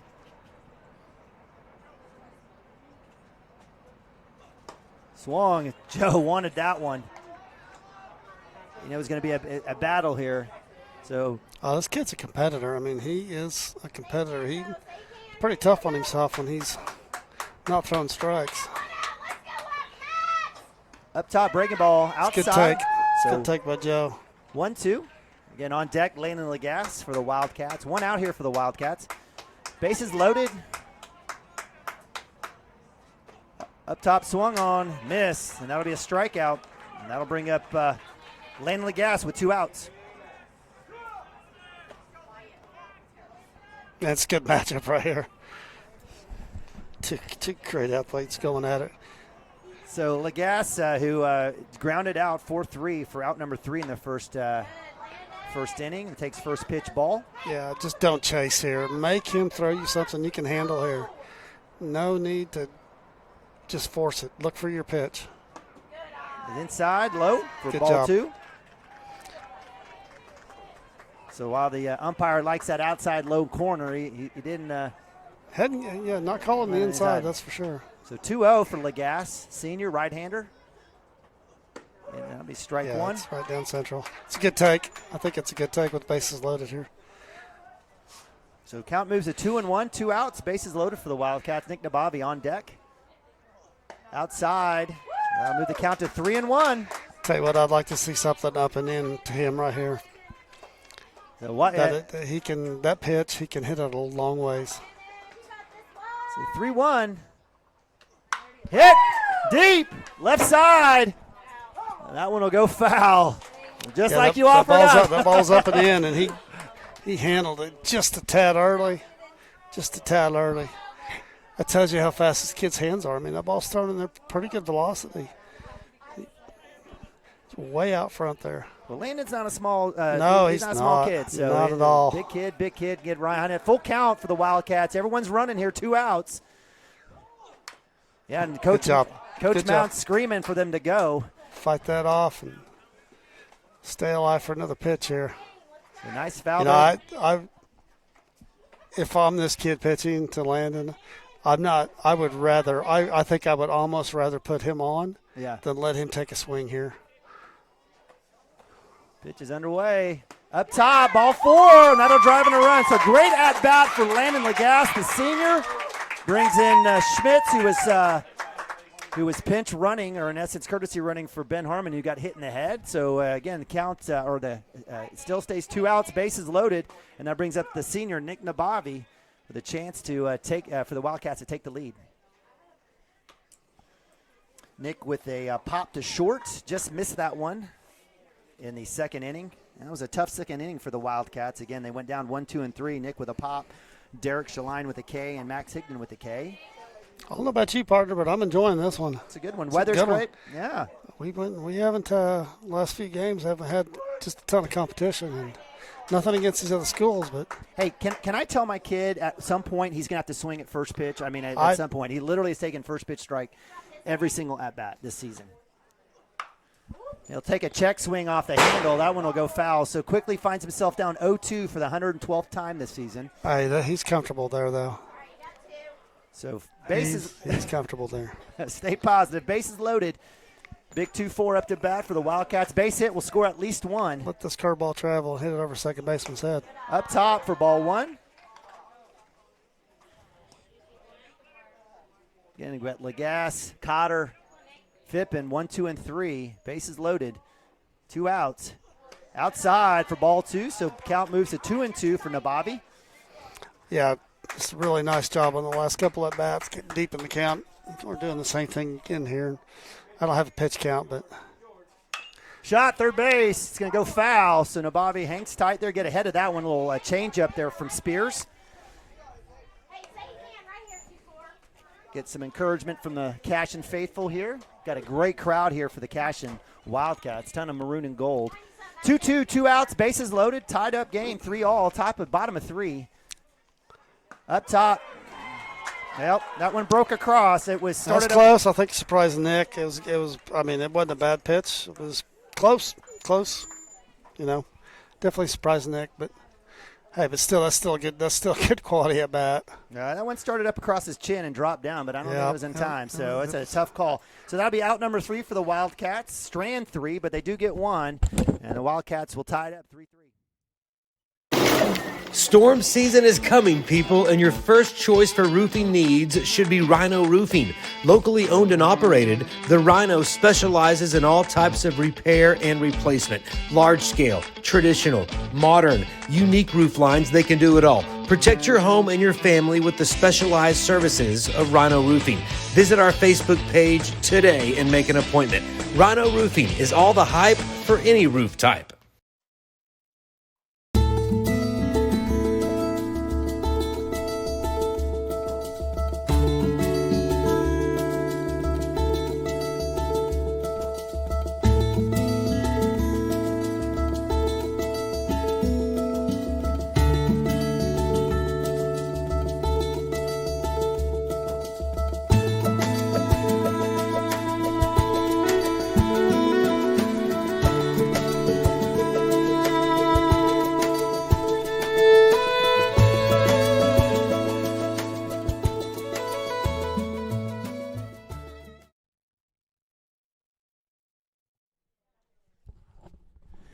All right, welcome back to Mohole, Orlando, the Mohole Orlando tournament.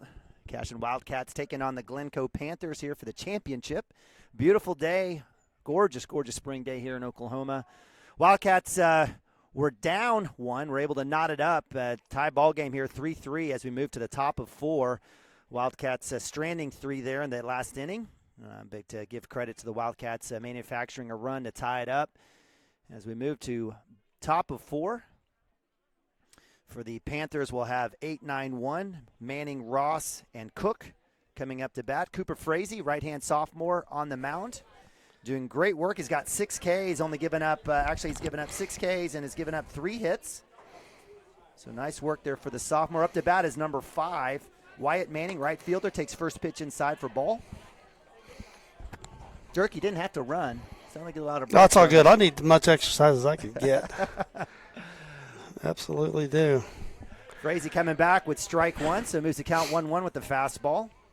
Again, last at bat for Manning was a strikeout in the second for out number 2. Shows bunt, comes back in, gets a strike. Great call there by the umpire. Moves the count to 1-2, so nice work by Frazee. And we've seen a lot of the bat flashing here for Coach Maxwell here in the lower half of their lineup. Critical to pitch well against this bottom half. I haven't done anything yet, and I can't really. I don't remember back to that first game we played them, but I think most of the damage was done at the top of their lineup. So Cooper Frazee backwards K on Wyatt Manning for out number 1. That's 7 strikeouts for the sophomore, and that'll bring up 9-hole hitter number 13, Jesse Ross, right-handed DH. Jesse had a walk in the second inning. Comes back up tops, gets him chasing for strike 1. And, Austin said it earlier. He's like, we have to make hay. We have to make hay with the bottom half and make the, the top half, especially someone like Ryan Cook, almost negligible. So ball 1 there for Frazee. As, again, Jesse Ross showing the bat. Yeah, I couldn't agree more. That's just, as this game goes on, that's going to be super important. The least amount of guys up on base with Trey Spear coming up, the better. So absolutely. So again, Wildcats knotted up 3-all here, 2-2. Actually 2-2 now. Good job as Cooper Frazee comes back, gets the strike. Mrs. Fowler came over and was talking about the inconsistent calls. I said, I agree. Swing and a miss. Strikeout number 2. Here in the inning, that's out number 2. I apologize. That's the 8th strikeout for Cooper Frazee. He had a few there the other day, I believe, didn't he? Was it the Pioneer tournament that he came? What was his last start? It was it the finals of the, or did he have a midweek? His game? last start would have been in that tournament. Yes, he did throw a little bit the other night against Piedmont's JV. Threw a couple innings and just a tick off. His ball was moving quite a bit. And he was just a tick off. Curveball wasn't there. It was a chilly night. And the wind was blowing, and the warmer it gets, the better it is for pitchers. So get a little sweat going and stay warm. And I think we all prefer a little bit warmer. So. Yeah. So Ryan Cook natural leadoff here for the Panthers up to bat. 2 outs on the board. Ryan Cook 1-1. Ryan with a hit in the first and a fielder's choice in the second. He does have a run up top for ball 2. So 2-1 for Frazee against Cook. And Ryan Cook has been fantastic for the Panthers. He had a great game against the Wildcats last time around, was a big component to their win. Up top, one off of Nabavi's glove. That'll move the count to 3-1. It's good to see Ben back out there. He's the third. It's good to see him back out there after taking that ball to the helmet.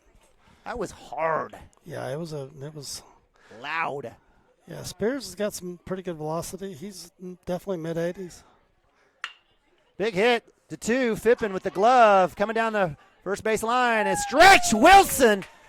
Show us those acrobats, my man. Number 3, the senior, all the way down to the dirt, gets the grab, and that's out number 3 as the Wildcats end it 1, 2, and 3. And we move to bottom of 4 as the Wildcats looking to take that lead. We'll be right back. Cashion Wildcats TV.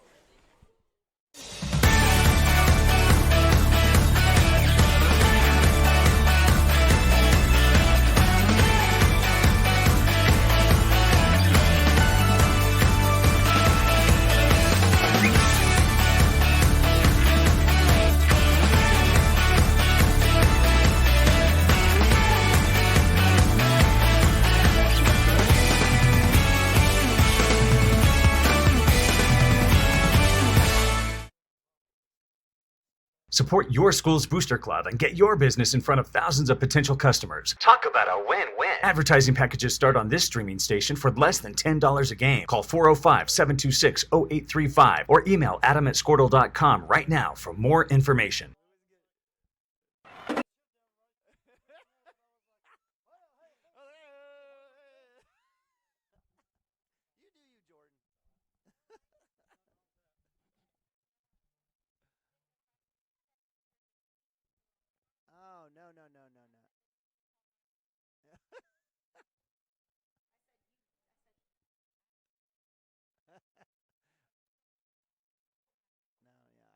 Something. We need to get those breakable something. Bring it. Absolutely. I agree. We ought to just have, well, you know what? Heath needs to be here.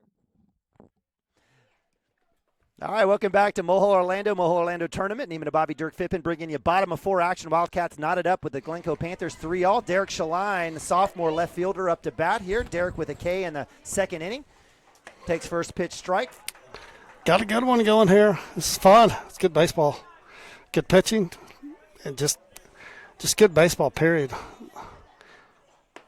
Everybody having to do the right things to score runs. It's fun. So Trey Spear on the day for the Panthers doing great. Trey with a few strikeouts himself. He's got, looks like 3 through the second inning. He's got 3, 4, 5, 6 total strikeouts. Comes back up top, gets Derek to chase that one.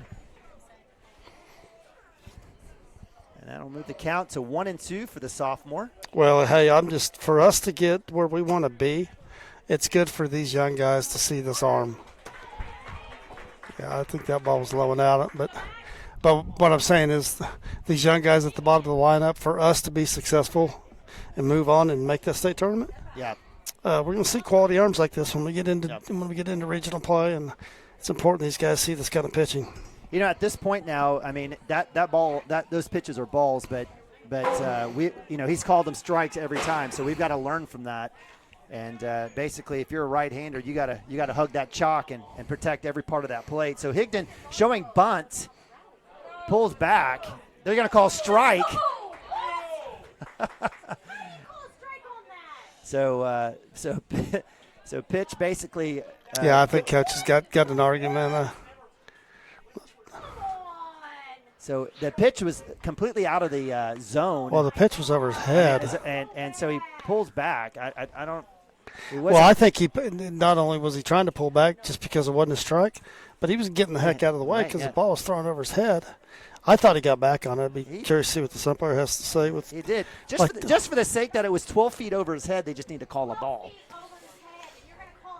So Higdon.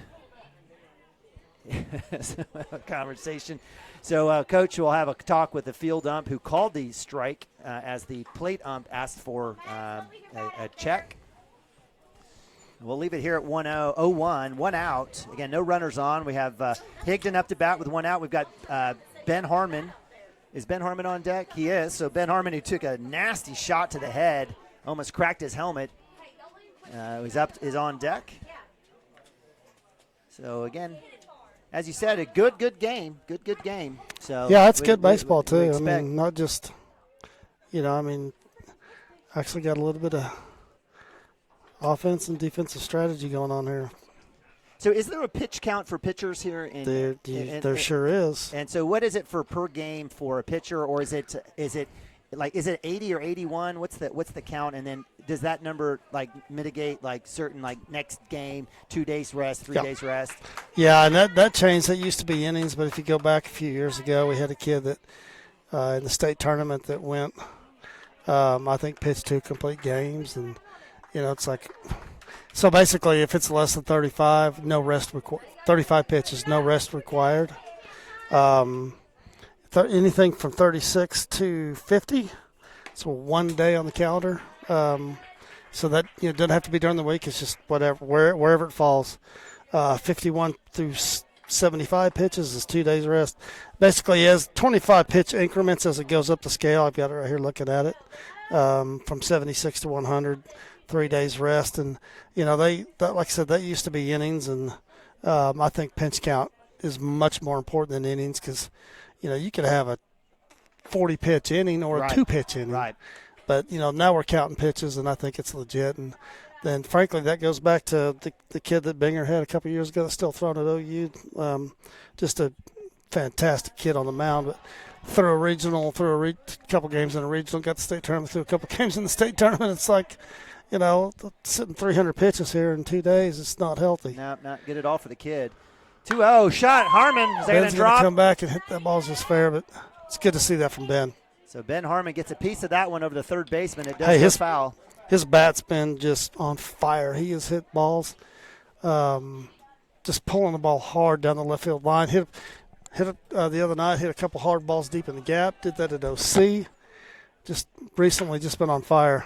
That one's popped up towards first. Yeah, we got Virostek trips over the dirt there on the cut. Right there at the lip of the grass in the dirt. He got hung up, and fortunately, because I think he was going to be there for that play. It was. So moves the count to 2-2. So 2 balls and then now 2 strikes here for Ben Harmon with 2 outs. Nobody on for the Wildcats.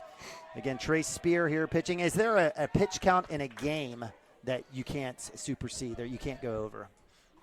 Or you can just pitch 100 million pitches if you had to? You can. No, you can go extra innings, go 10, but I think most logical coaches are not going to, put a kid out there and run the risk of hurting the kid. And, you get up, depends probably what time of the season is. Maybe let him go a little bit later. You get around 100 any time. Could get a little dicey, but hey, let's stay here. I'll tell you what, we got another special guest coming on. Okay. Yeah. We got Logan Legaskin to grab the headsets here, and I'm anxious to talk to him about what's going on with him. So hey, you're hot mic there, big fella. So what's up, you can't hear us, but just talk normal. But hey, thanks for stopping by. Anytime. Yeah. Hey, we know, golly, everybody knows about Logan. Just how successful he was here as a pitcher and a hitter, and. Man, I miss seeing that lefty out there for sure. But hey, you moved on. You're at Southwestern out there playing ball, and tell us what's going on. You're just going through. I know you're going through a recent surgery here, and just probably going to sit this season out. But tell us what's going on. We'll be back next year, hopefully. Should throw a lot if I don't suck, and then. So I'm trying to watch Lane as much as I can right now. No, I'm not able to for a while. Yeah, well, we don't think you're gonna suck, that's for sure. Yeah, I'm glad that's not far away, and Auburn's down there. And man, I was hoping you were going to go this year, but so is it a full year? Yeah, is it a full year full coming year back? Recovery, yeah. Yeah. Should be back right before season, if not a little bit after it begins. So when can you start throwing? Throwing, it'll be a couple months. I just got to where I could do dry throws, which I can't even use a towel yet. Okay, yeah. So that's that's a long process, but man, it seems these days most kids or even young kids and even college. I mean, even some of the younger kids are having that surgery now, but it seems like a lot of times, and everybody's different, but people come back pretty well after. A lot of them times come back stronger. Yeah. Yeah. Well, how's Southwestern doing this season? How's their season going? We're doing okay. The beginning was pretty rough, but We just played the 16th team in the nation, and then we won the series against them 2 out of 3. Yeah, who's that? Henderson. Henderson, that's right. The Reddies. Yeah, we ran into you guys last weekend out there, and Bryson. I know Bryson. We know him a little bit. He was on the mound. Got He's a win a great for, guy. for He had you a guys. great outing too. Yeah, he loves it out there. Loves coach, and man, I'd love for Gavin to end up out there. He's talked to coach a couple times, and he's just got to get back healthy. But yeah, we're losing around 20, 22 guys this year. Yeah. Losing a lot. That's a lot, man. Wow. Probably hit the G-Co's hard, I would imagine. Yeah. We know Alex. Alex is coaching a little bit out there, and he been an all-conference player and Canadian guy. We like him a lot. Yeah. We've had. Now we have 3 more Canadians added on. Yeah, play some good ball up there. But let's keep talking about you, man. So is that a red shirt for you this year then? Yes. Yeah. So you'll I come still back have all next 4 year. years. So you'll come back next year as a redshirt sophomore, is that right? Yeah, I could be a redshirt freshman, but I'm probably just going to play the 2 years out. right? Yeah. Yeah. But there's no way I stay for 4. Yeah, hey, man. I just couldn't do it. Maybe they'll pay for your master's. Hey, no hurry to get out in the real world. Take your time and play as much baseball as you can, because when it ends, it ends. It's bear league softball after that. Hey, what do you talk about this bunch here? What do you think? I mean, I know 2 years ago you guys had a COVID team that we had to cut the season short. Yeah. That was a team. I mean, I think that team had big things in front of them. I would give a lot just a lot of back, veterans go on back that to that. team and a couple of young guys that were going to play. And talk about that a little bit. I think the umpire interfered with Nick's throw there. He sure did. Yeah, I was like, "There's no way Nick just threw that in the dugout." But yeah, my senior year, which had been 2020, I mean, it was going to be a pretty special team, I think, anyways. I agree. No, there's no thinking. We agree. Yeah. Pop up. But- Spears, that one to go foul. Count will move 2-2. This is probably one of the top 3 teams that come through Cashion for baseball, I would think. Yep. Yeah, Neiman and I kind of comparing this bunch because that was a senior-laden bunch. You guys had a bunch of guys that have played a ton. Two lefties on there. But we'd sure like to have one. We'd like to have one. Yeah, especially this guy sitting right here next to me. We'd definitely like to have him back. But so, hey, talk about this team a little bit. What do you think about this bunch? I think, watching like last year and then coming back for this year, they've gotten so much better, like tremendously. Nick behind the plate. Right. He made an exponential leap in my eyes. And then the pitching. I've only really seen like Coop throw every time that I've come up pretty much, but he's pretty good. Yeah, he looks good. Coach is out there now. We've got and the bats. They have how many homers they have this year? Like 5 or 6 between the whole team? At least. Your brother has 3, and I think Preston has 2, and then Cooper has 2. Cooper's got 3. Lando's got 3. Cotter's got, I think Brandon. I said Brandon. Brandon wishes he could hit like his boy, but Preston's got a couple. Derek's got 1, the opposite field up there at Pioneer, so I don't know how many we're sitting on, and then Lando hits one up here the other day, and man, your brother it's crazy. Gavin's like, I don't get it. I just don't get it. He just walks out, picks up the bats, and starts hitting dingers. And it's like, I'm like, well, Lando has no pulse. He doesn't care what anybody thinks. And just goes and does it. It's sure fun to watch. But I think you're right. I mean, there's good power, good average hitting on this team as well. Yeah. Team to get some good team speed. I think we talk about him a bunch, but I think it's hard to compare teams over the past, but obviously this team made it last year and we lost. Got him! He sure did. Cooper Frazee with the wheel move. Big time play as Preston Cotter snips it out and gets that lead runner there for the Glencoe Panthers. Houston Patton out on the pick, and that'll be out number 1, and that leaves Trey Spear at first. And, last time we saw number 2, Jordan Beaver with that bunt down that third base line to load the bases. It's like he's trying to call time. It says no pitch, and good call there by the umpire. Hey, Logan, how does that feel? You got no outs. First and second as a pitcher, and you're able to wheel and get the pick and get the out there. That's just got. That's one of the biggest outs you could get as a pitcher, anyways. Especially picking off at second too. He's in scoring position already. No outs. He's one out. Yeah, it's huge. Yeah. It's almost like getting the lead off. It almost, Yep. So the count moves. The count now moves to 1-0 for four-hole hitter Jordan Beaver. Jordan Beaver on the day, first inning had a strikeout, did have a hit, did not score in the third. That was a big third inning for the Glencoe Panthers. They are threatening here with Spear at first, but Cooper Frazee hanging tight. Bobby with the block there moved the count to 2-0. And talking about pick moves, that's the beauty of having lefties. Both you and Jacob were just fantastic. I think you probably got half the guys at first out. It was an amazing situation there. It's pretty nice using the wrong arm. Frazee trying to come back. That count will go to 3-0. So Mountain came to the visit. Cooper's control's been off a little bit. It's a little bit outside the zone now here. I don't know how long. They might have put that pick move on too. They might have talked about that.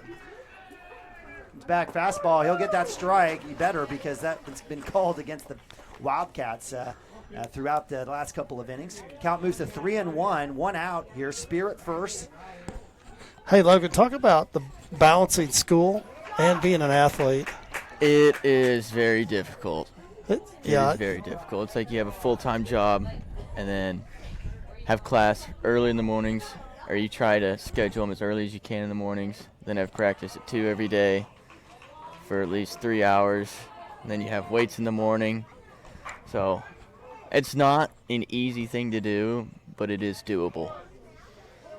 Yeah, that's why I say hire athletes. I mean, you get kids getting through school and the discipline it takes to do both. It's work, and it is. Yeah, it does feel like it's getting you ready for the future, though. Right. No, absolutely. Well, the best people to hire are former athletes. That's what I just said. I mean, you just said that? that's I'm sorry. exactly right. Hire athletes if you're looking for them. They're going to have the discipline and they're going to work hard. So Nabavi will come out. That's 3 straight walks for Frazee. Brings up 5-hole hitter number 24, Logan Virostek, first baseman, lefty. Logan with a E4 in the first inning, a sack in the third.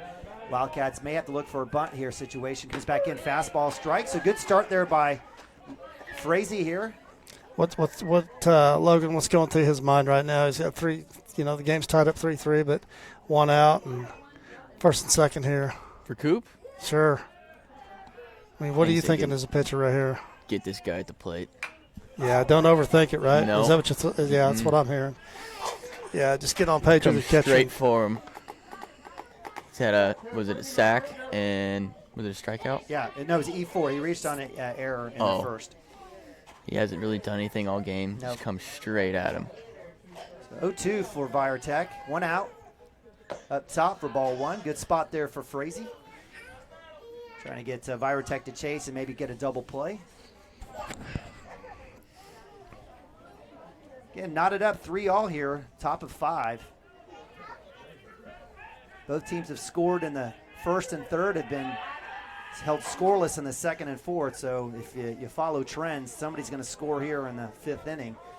Wildcats again starting off with 3 straight walks, getting the back pick, or getting the pick, wheel move at second. Swing and a miss. That'll be strike 3. And hey, just like Logan said, come right at him, challenge him. Definitely needed that one. So that'll move it to 2 outs for the Wildcats. Way late on the fastball. And that'll bring up number 19, 6-hole hitter Jackson Whedon, third baseman. Jackson on the day has a strikeout on the first and a strikeout on the third.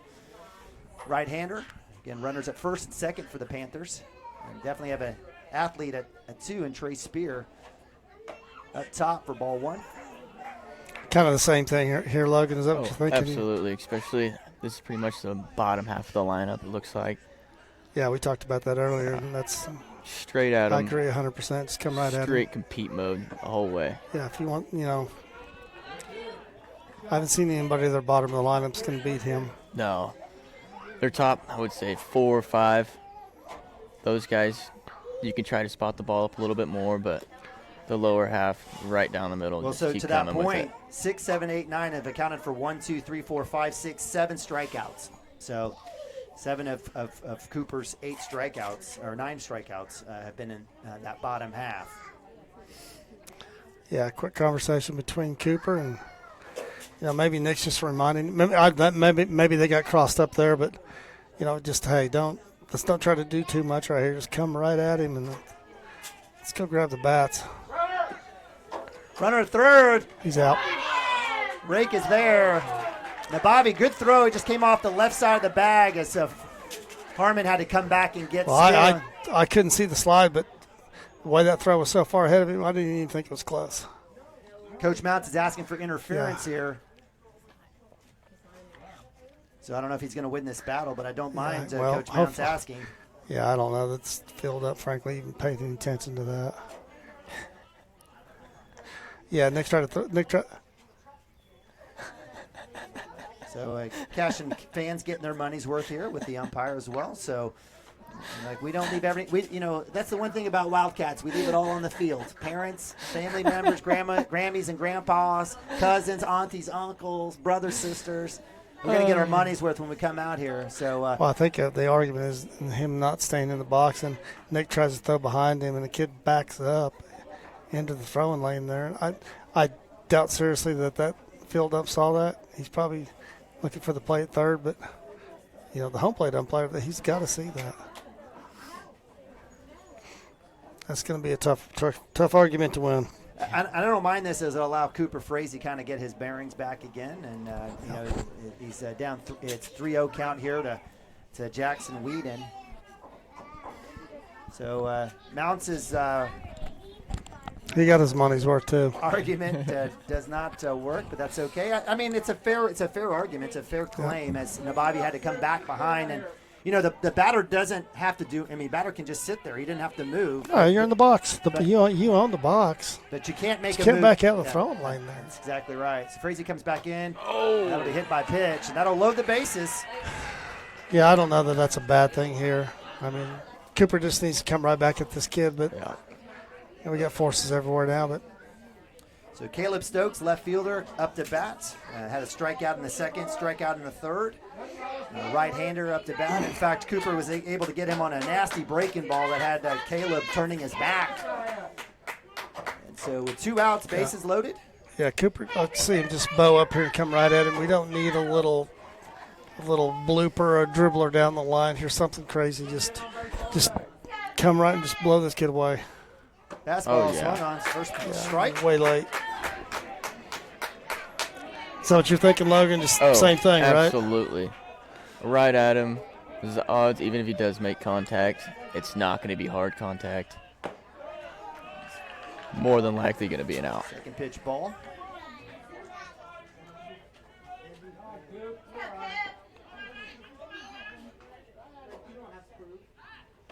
Strike two. Great pitch there by Cooper Frazee. Count moves to 1-2, 2 outs, bases loaded.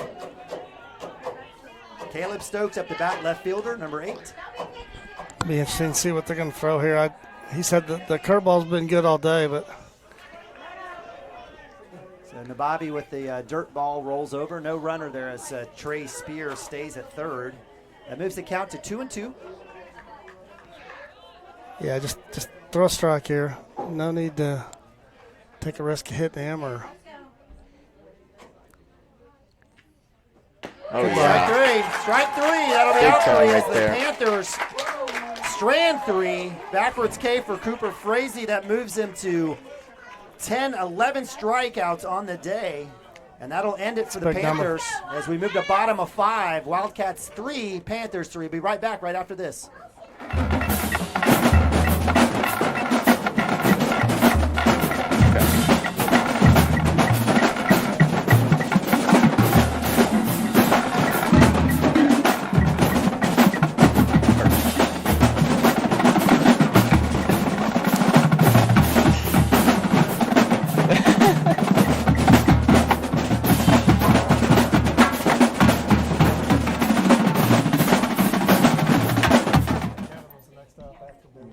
For 31 years and counting, Community State Bank has taken great pride in being your hometown bank. With branches located in Cashion, Dover, and Hennessy, CSB strives to reflect the small-town hospitality these communities are known for. Our friendly staff is here to serve you and provide one of the best banking experiences around, equipping our customers with the latest in banking technology combined with a personal, down-home relationship. Come into one of our local branches or visit us at www.mycsb.com. Community State Bank, small-town banking, the way it should be. Member FDIC.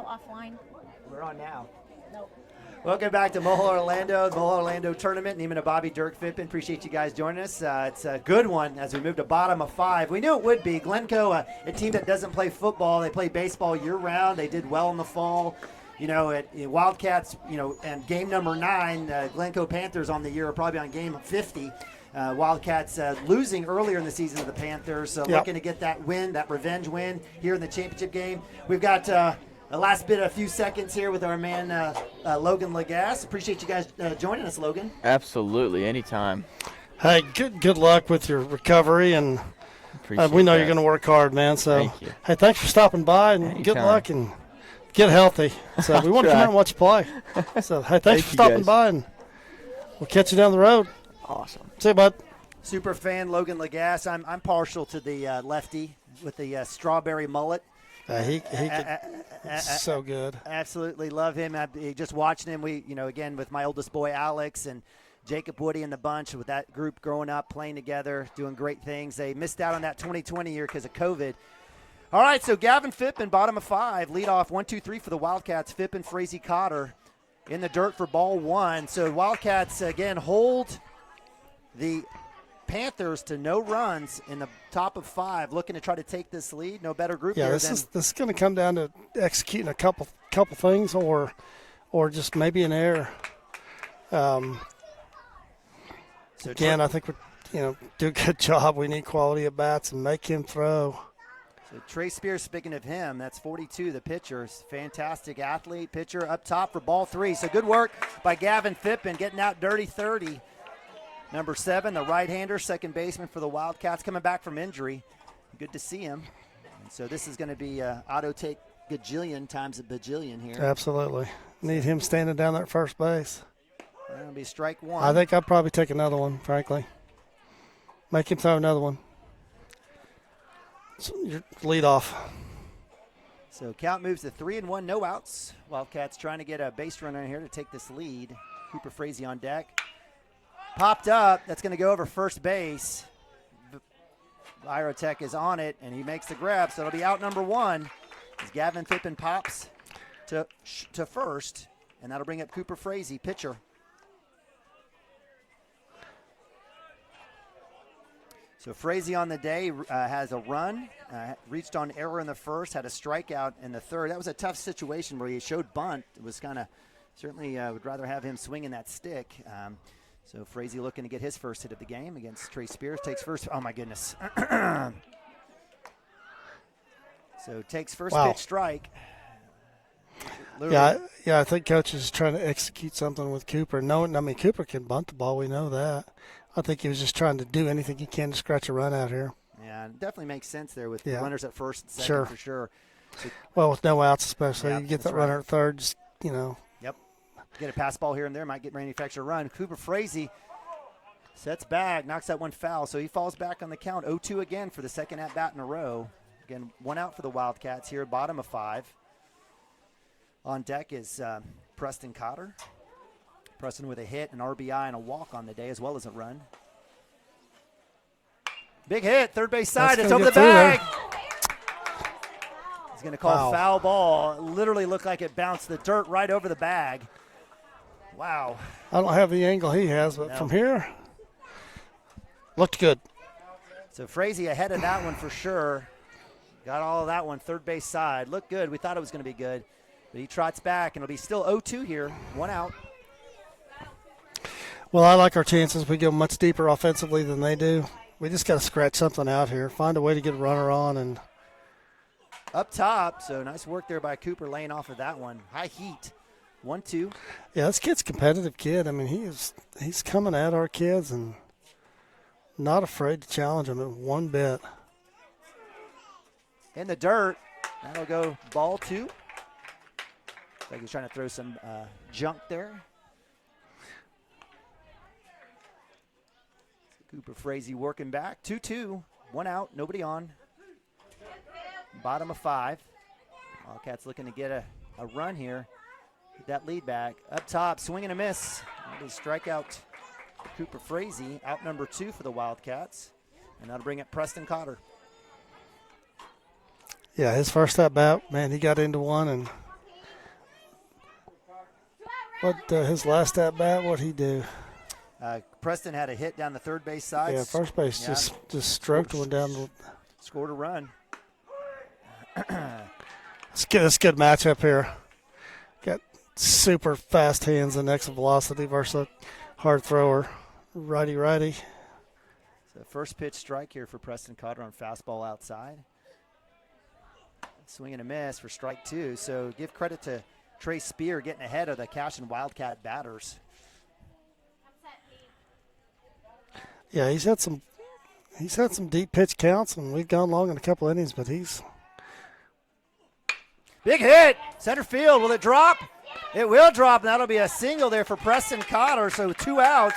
Rallies on for the Cashion Wildcats, and that brings up Joey Wilson, first baseman for the Cashion Wildcats. Excellent 2-strike hitting. You could tell he just took some off the swing, wasn't trying to do too much. That ball was a strike. He just gets the bat out there and standing over there at first base. Just not trying to do too much. So Joey in the first had a K and a K in the third, looking for his first hit. Love to see it here with Preston Cotter at first. Inside for ball 1. Yeah, I think Joe would love to hit this thing about 400 feet and let this kid know about it. Well, they went after it last at bat. I know that for a fact. In the dirt, swung on. Joe takes a swing. Yeah, Joe's digging in. He is not. Let's go right now. Not stepping out, not slowing him down. He wants it. So 0-2, or actually 1-1 here for Joe Wilson, called time. Good work there by Joe, owning the box. Oh, boy. Little gamesmanship by both sides.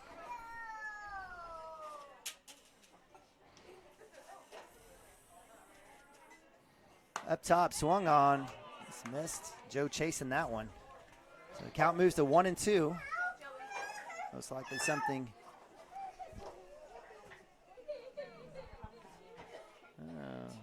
Got somebody. Big hit. Drooper to third. Will he have a chance to beat it? He's off the bag. That'll be an error from the shortstop or third baseman. That'll move Carter to third. And Wildcats are dealing on the corners. Was that third baseman or short? Third baseman. So E5 moves Wilson to first. Runners on the corner for the Wildcats. And that'll bring up Landon Legas, talking to his brother Logan. Landon on the day, ground out in the first, 4-3 with a walk in the third.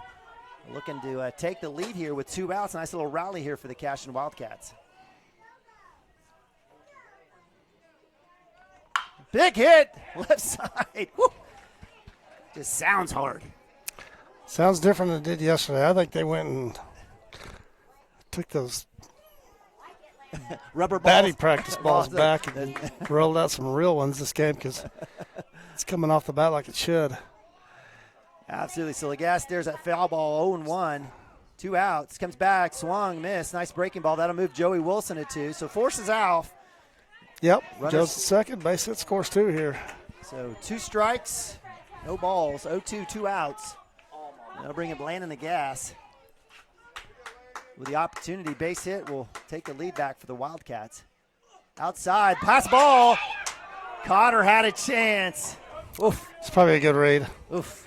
Yeah, you got an athletic kid on the mound, and ball didn't quite go to the wall. I think that's probably a good decision.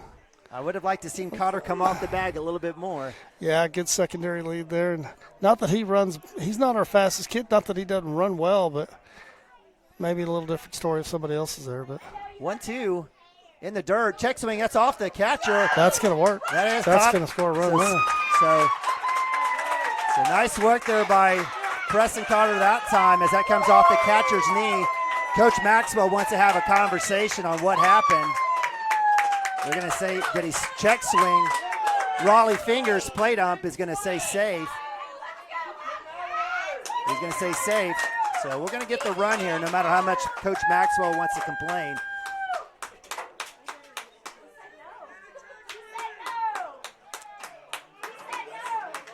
So I think Coach Maxwell's going to get ejected. He's gone. Yeah, So Coach Maxwell trying to get his money's worth here. I'm not sure why the umpires are still having the conversation. Yeah, the argument is, did Landon check swing? If he did, it's a strike. But I don't think so at all. Well, the count was, did he have 2 strikes? Yeah, he's got 2 strikes. Yeah, Yeah, okay. so he would have been out if he checked swing. I think he started his swing, but it was, in my opinion, was definitely not enough. Did it go across the plate? No. Ball, yeah. Yeah. So with all the excitement, the count stays 2-2? Should be 2-2. 2 outs. That'll make it 2-2. Yep, and that Joey Wilson moves his way to third. Preston Cotter does score. So the Wildcats do take the lead 4-3 here at the bottom of 5. And Legas still up to bat. So it should be 2-2. Yeah, we've got horns up for Peace. So completely different scenario here for the Wildcats here as Trey Spear has been pitching another great game. Count will move to 2-2, 2 outs. Legas up to bat. Runner at 3, up top for ball 3. And that'll be a full count. As Joey Wilson at third. Nick Nabavi on deck. Full count.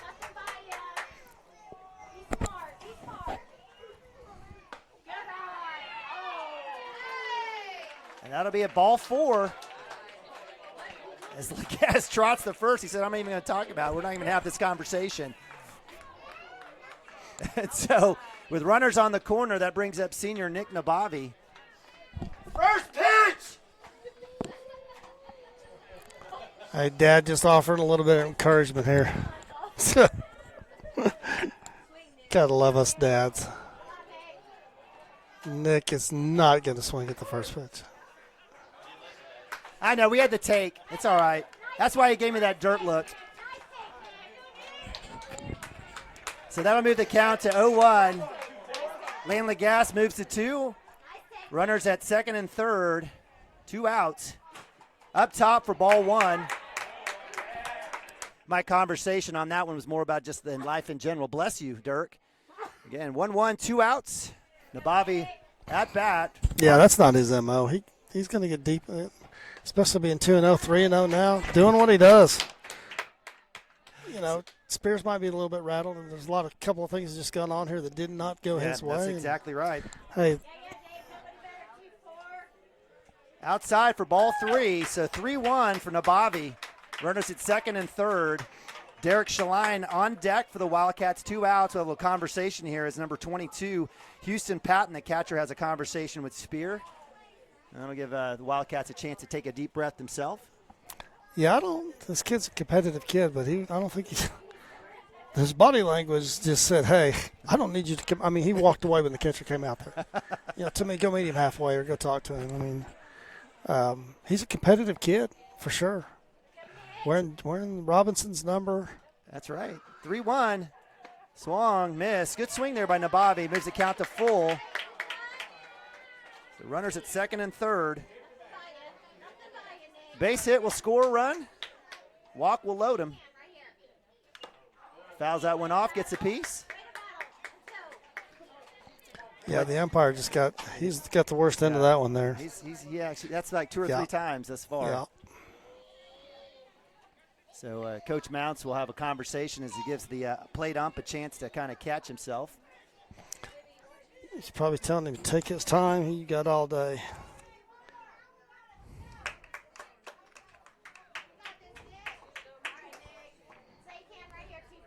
All right, so bases we've got runners at 2 and 3, full count, 2 outs. Chance here to put a run up. Breaking ball foul off Nabavi, so Nabavi stays alive, takes that one off the inside shin.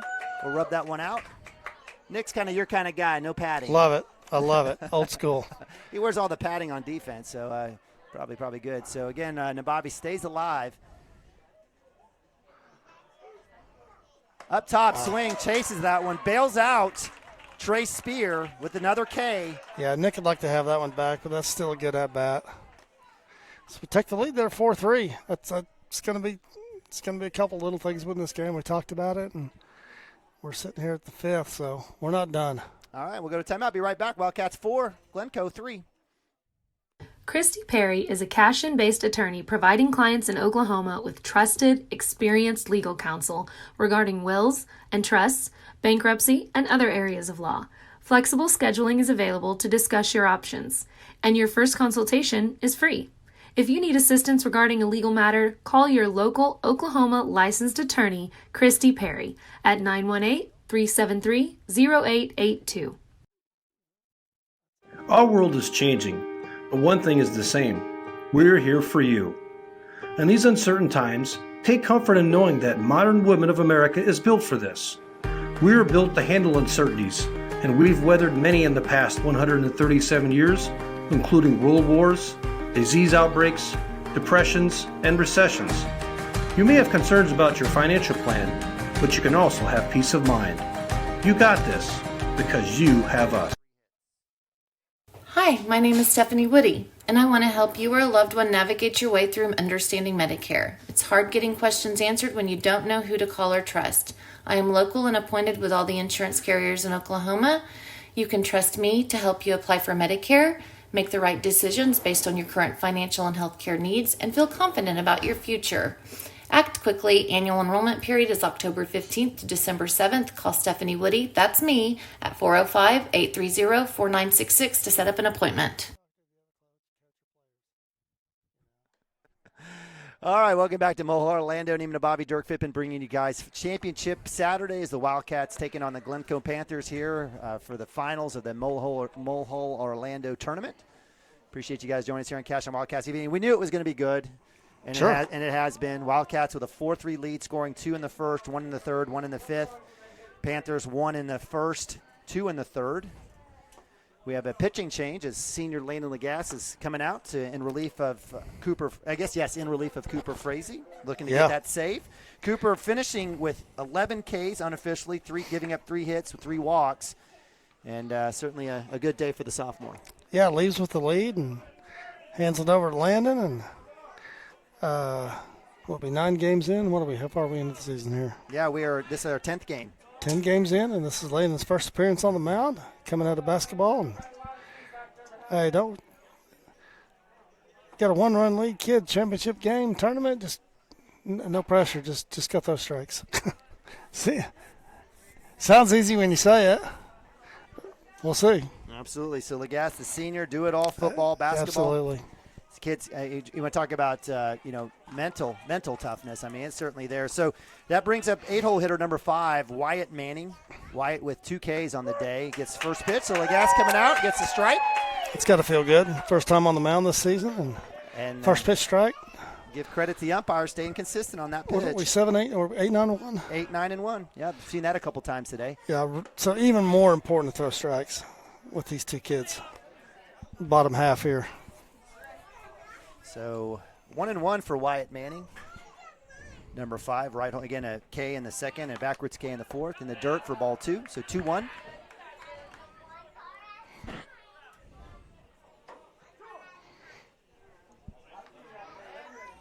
Well, Lando's got a ton of arm talent, and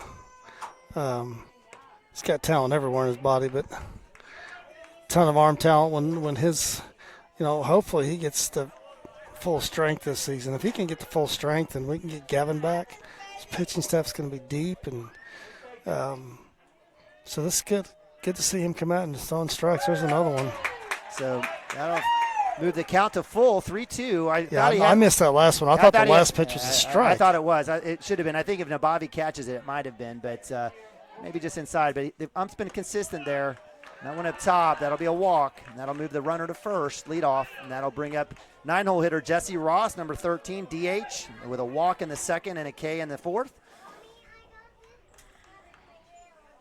And on deck is Ryan Cook, shortstop for the Glencoe Panthers.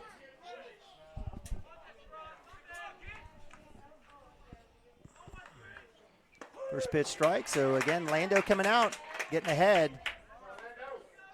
You know, we're never going to second. You know, I guess we can second guess. I would have, I think, liked to have seen Cooper kind of finish out these guys, the bottom half. I think he would have had enough to finish them out. But it's probably, in retrospect, maybe a chance to give Lagasse a chance with some maybe not so strong hitters to maybe get warmed up. And yeah, and I don't know what my fault. I lost the pitch count. I didn't do a good job of keeping that, but I think he was up there in his pitch count. It was time. And is it or not? I wouldn't say it's still early in the season because the season's moving right along pretty quick. But no need to go out and throw 90 and 100 already. No, I mean, no.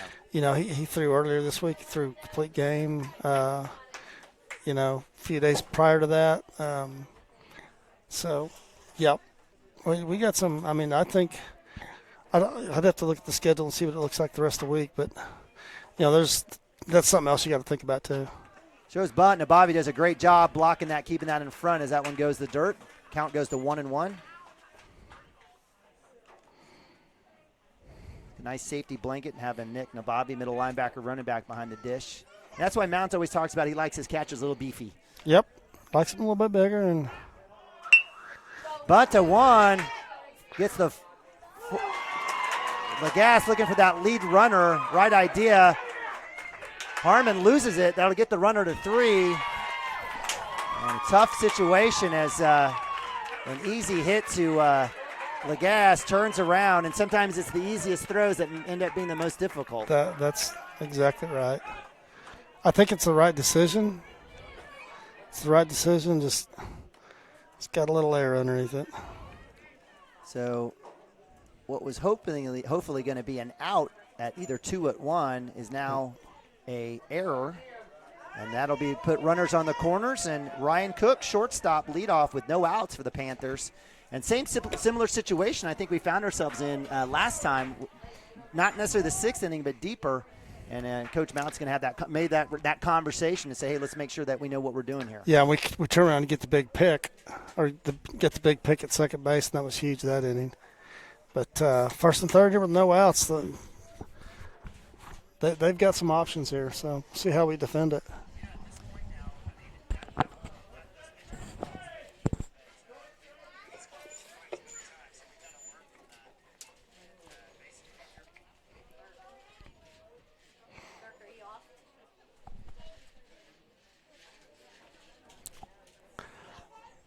Yeah, I just got a pitch count on Cooper, and he went 105, so that's good. That's more than enough reason to sit him down. All right. Yeah, 105 is a ton this early in the season. So Lagasse back on the mound, runners at the corners. We'll have some move your pick. Has a chance. Ooh. Wow, I thought we had him. We did. If Joey gets that one clean, that's an out. Yep. And I know it's just that's the kid on first, not the kid on third, but changes the situation a ton. Yeah. Back. You got him that time. Get a chance. Woo, very close. Joe getting closer and closer on that move. Getting an out there would be fantastic, as you said, just like in the 4th inning, or in the the 4th inning for the Panthers. Again, top of 6, Wildcats up 1. Breaking ball hit deep. That's going to be an out. Shaline. It's deep enough to score a run, so we're tied up here at 4. So good work there by the Glencoe Panthers. Ryan Cook with a sac fly to left field. Out is made by Derek Shaline, the sophomore, that does score a run as Wyatt Manning comes in, and we have a tie ball game.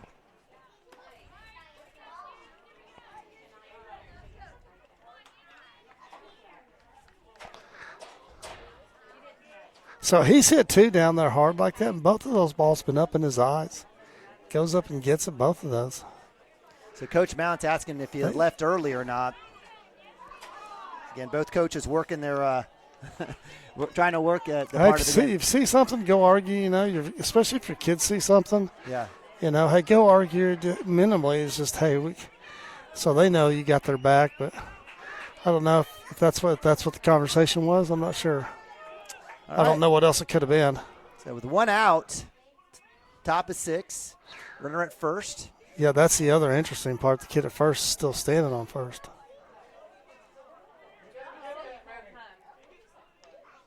I don't know what's going on now. Well, I don't know what this coach is doing, apparently. I don't know if they pulled him out of the stands. So Called the kid all the way across the field. So we had a sack fly. Yeah, sack fly, first and third. Score the run from third. The kid that was on first is still at first. Did not go to second. He didn't go. And coach just calls him all the way across the field. Umpires having nothing to do with that. Pop up straight. That one will go to Cotter on the third base line, and that'll be out number 2. And I know the what-if game is the what-if game, but sure wish we would have kind of gotten that out there at 2 on that hit to Legas that turned up being an error. Yeah, that turns out to be the tying run. Yeah, so two outs. Runner stays at first, and that'll bring up Trey Spear, pitcher, number 42. Had a walk in the first, a hit and a run in the second, and a walk, in the third, and a walk in the fifth. Yeah, you know what he's thinking. The 2 outs here. Yeah. In the dirt. So Nabavi has his first stolen base of the season, and that was the right one. That was the right pitch to steal on, as that one in the dirt. Well, they guessed right there. So they're gonna. Hey, I'm not. If you're 42, you're Trey Spear, intentional walk. He may be ejected. He is. He's ejected as he throws his bat down. Not even sure why you would throw your bat down. Yeah, he's a competitive kid, but I kind of saw some body language from him last inning. So I don't know if he's going to be ejected or not, but the umpire's going to have a conversation with him. I'm not sure why you would even throw your bat down.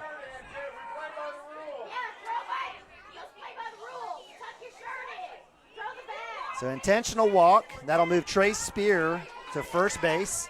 So runners at first and second, and that'll bring up Jordan Beaver, center fielder, number 2, right-hander. Jordan on the day has a strikeout in the first and a walk, or a hit in the third and a walk in the fifth.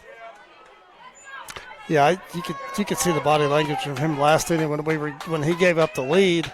Catcher went out to talk to him, and they walked away from the catcher. So there's one thing being competitive, and then there's another thing just not being a team player. Not being a team player. And, yeah.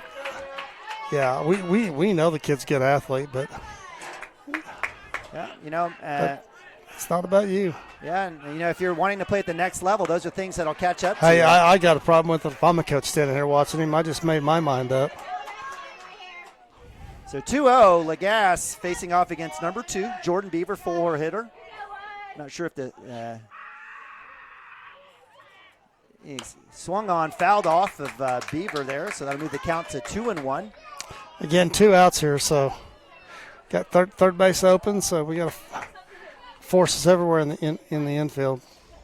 So Nabavi coming up, taking his time, working with Legas. On the bags, but not at home plate.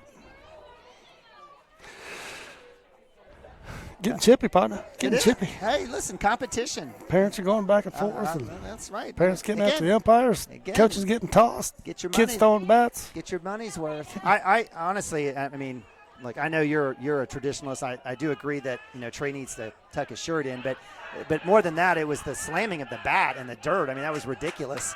Yeah, the body language from him is bad. No need for that. Up top for ball 3, so 3-1 for Legas against Jordan Beaver. We'll have to work through and see what different pitches Lando has, but most likely just a change up and fastball inside in the dirt. That'll be ball 4, and that'll load the bases.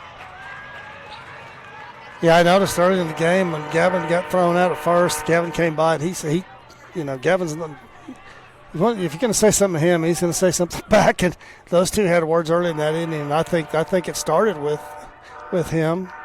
And then there's just been some other little things you could tell that. All right. So bases loaded here. Bases loaded, 2 outs. We're all knotted up here, so forces everywhere. That is one good thing here. Absolutely. So a big opportunity. I don't think Legas. It looks like Cotter will get the ball. So we'll have a new pitcher as Legas comes in the 6th, gets a sack. Actually, gets a walk. There was an error.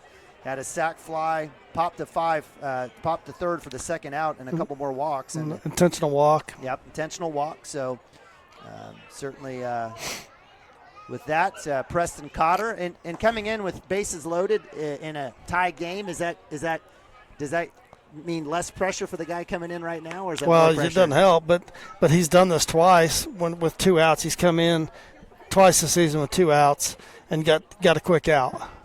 So, and he's got a completely different arm slot than Lando. Lando comes over the top, Preston drops down, so it's a completely different look. All right, so Preston Cotter out for the Wildcats on the bump. He'll be facing off against Logan Virostek, the first baseman. Logan reached on an error in the first, had a sack in the third, and had a strikeout in the fifth. On deck is Jackson Whedon, third baseman.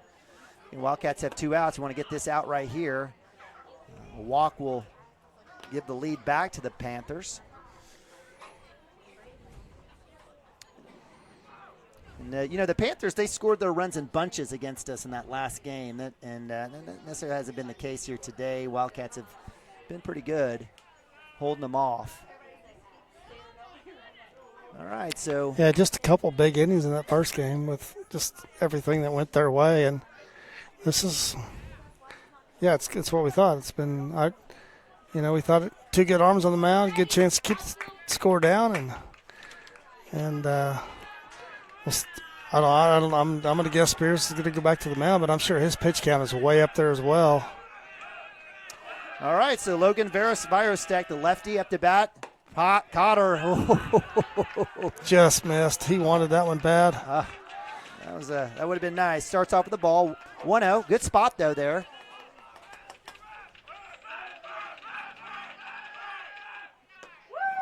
Comes in almost same exact spot, so 2-0. Staying away from the lefty. Trying to get that outside edge.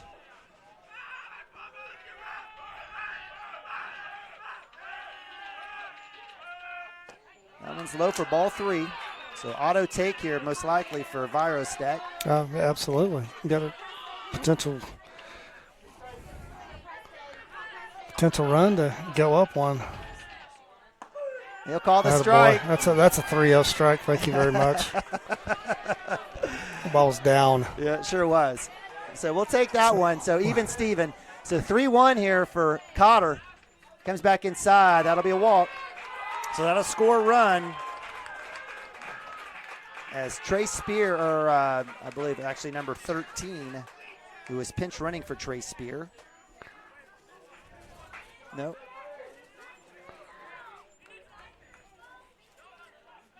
Well, I apologize. No, that was Jesse Ross. My apologies, who comes in. So Panthers do take the lead here at the top of 6, and that'll bring up Jackson Whedon, third baseman. First pitch strike for Cotter. 2 outs. He's right back in outside for ball 1. It's been called today. Yep. That's been a consistent call, even low, but yeah, nothing inside, but outside for sure. So Cotter staying away from the batter. I appreciate it, but with the bottom of the lineup here, I certainly would take a chance. Mount's talking to Nabavi. I don't know, it's about plate positioning or glove work. Big pop. Cooper Frazee with the out, and that'll be it. But not after 2 runs are scored for the Panthers as they retake the lead. See, like Spears walks by Nick and bumps Nick and turns around and look at him. I mean, now he's looking back. I mean, just go play the game, kid. So that'll be out number 3.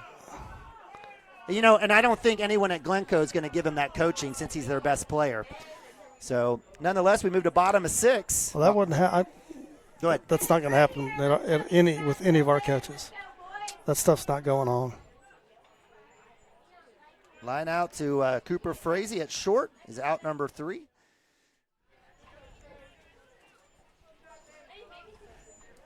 So Trey Spear with the slamming of the bat on the intentional walk and the bumping of the catcher. I don't know if you'd want to mess with Nick Nabavi. They don't play football at Glencoe. Yeah, they're going to throw him back out there, and I don't know what his pitch count is, but well, it doesn't matter. I don't think. It doesn't matter. But my point is, you don't want to get a kid hurt. Well, I'm not sure that's their MO here. So no. So they want to win this game. So with that, Trey Spear on the mound. Wildcats again giving up 2 there in the top of 6. As we move to bottom of 6, for the Wildcats, we'll have 7, 8, 9, Derek Shaline, Max Higdon, Ben Harmon for the Wildcats. 6 outs left for the Wildcats. 6 left. We got him a little shook up last inning. We got to make him throw strikes, especially with his pitch count up, and Derek's chased it a little bit today, and these young guys have seen him a couple times now. It'd be nice to see them get in some deep counts here and make him throw. All right, so Derek Shaline, the sophomore, up to bat. This is his first pitch strike. Nice start there by Trey Spear. Again, Derek on the day, a K in the second, and backwards K in the fourth. Outside, good call there by the official. 1-1 for Derek. Is this a time where Derek is hugging the plate at all? Do you just crowd the plate at all? Up top I think for ball you do 2. what you do where you're comfortable. So 2-1. Derek's come up big for the Wildcats in the past. Oh, yeah. He's swing and a miss there. Good cut there by the sophomore. 2-2.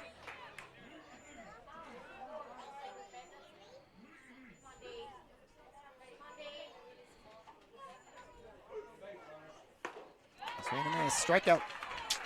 So Derek Shaline goes down swinging. That's out number 1. That'll bring up the right fielder, Max. Or actually, we have Creed Kastner checking in for Max Higdon. So right-hander coming back in, the sophomore, Creed Kastner, number 10. Hey, when he's had his opportunities, he hadn't been afraid to swing it, and he's had some base hits. Outside for ball 1. He hasn't seen an arm like this year, but, It's all right. it's all right. Take his chances. He had a nice big hit there in the OCA game. Sure did. A few nights ago. Down low. Well, I'm going to call strike there. So strike 1. 1-1 for the sophomore, number 10, right-hander.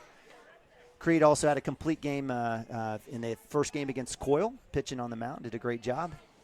Up top for ball 2. So good work there. 2-1. 1 out. Nobody on.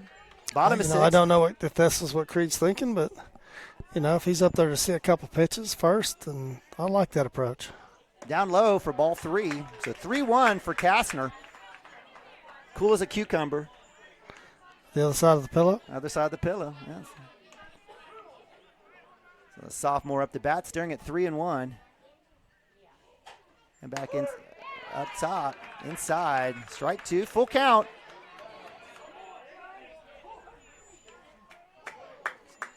Big pitch here for the Wildcats as Ben Harmon's on deck. Up top, swing and miss. Strikeout number 2 here in the inning. So out number 2. With 2, that's a tough one to lay off, but that ball might have been up a little bit. But yeah. Easy for you and I to say sitting over here. That's very easy, yes. Yep.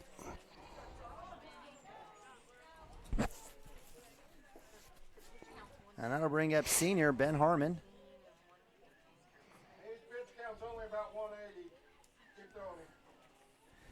So looks like we'll have a conversation here as Trey Spear is Coach Mounts is talking to the umpire. We got Ben Harmon on deck, Gavin Phippen. Ben Harmon on the day, hit by pitch, that gruesome hit to his helmet. Scary. Yeah, he took it. Looked like took it just above the ear hole. Yeah. Third inning, and then he had a strikeout in the 4th. So looking to see if we can't get him on base here. Wildcats again with 4 outs left here.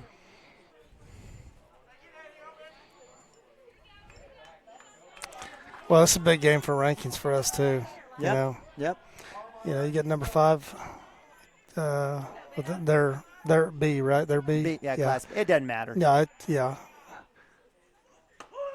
Starts out with a strike there, so good start there for Trey Spear. I honestly, they ought to just jump. If they're not going to separate out the football schools, they ought to just jumble them all together. At this point, it doesn't matter, and there's certainly an advantage being able to play in the fall. Down low, what I thought should be a ball is strike 2. Well, I would agree with you, but my point is that they're ranked. We're not, that's right. We are as well. This would be a good win. And oh, heck yeah. Totally agree. Outside for ball 1. And if you're a Glencoe fan, of course you're cheering for a strike there because the zone has been completely parabolic, as they say in geometry class or trigonometry class. Showing a bunt with 2. They strike 3. So Ben Harmon goes down, and that'll be 3 straight strikeouts for Trey Spear. Out number 3, and the Wildcats down to their last 3. As we move to the top of 7, Panthers stay up 5-4. Let's see, scoreless inning there for the Wildcats. Wildcats scoring 2 in the first, 1 in the third, 1 in the fifth. They've been held scoreless in the even innings, 2, 4, and 6, 0, 0, and 0.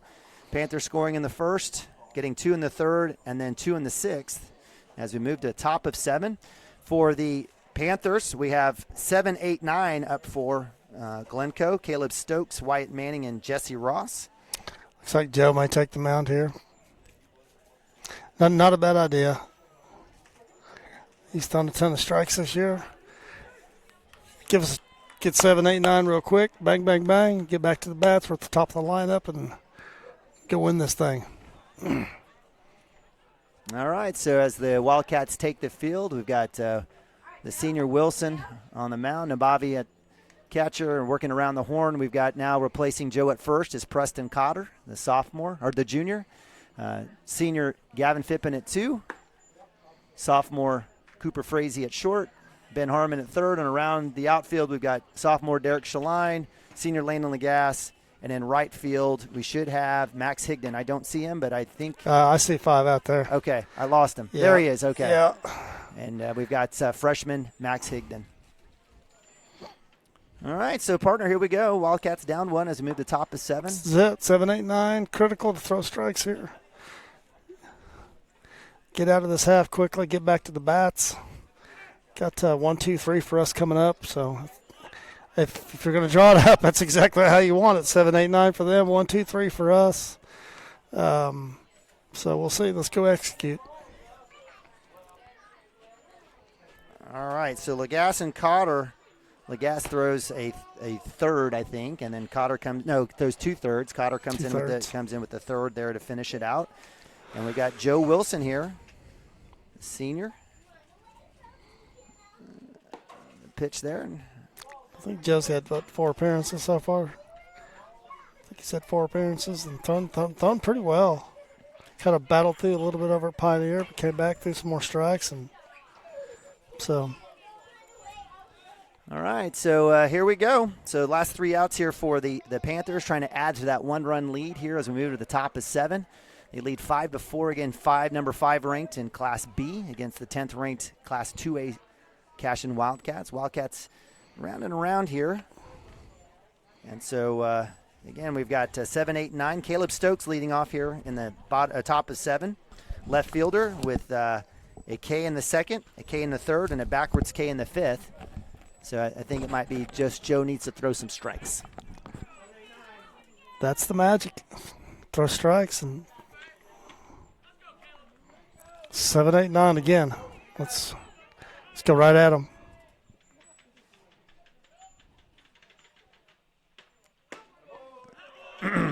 Just missing Lowe's. Good pitch. Ball 1. I don't need that zone shrinking here. Up top for ball 2, so 2-0 for Stokes.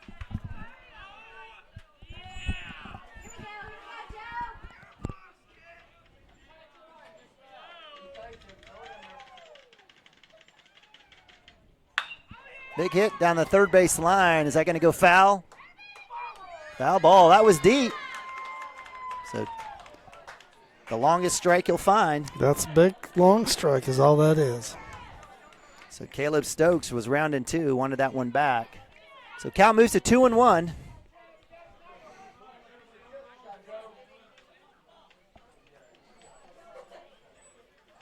Again, appreciate you guys joining us here on Cashion Wildcat TV. It's a beautiful day. It's a great day for baseball here, spring in Oklahoma.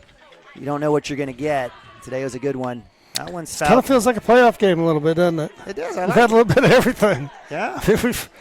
We've had a coach get ejected, almost a couple fans. We've had fans getting chippy and players getting chippy, and then pretty pretty good quality baseball as well. Well, so. just one player from Glencoe being chippy. I think everyone else has been able to hold their composure. That's true.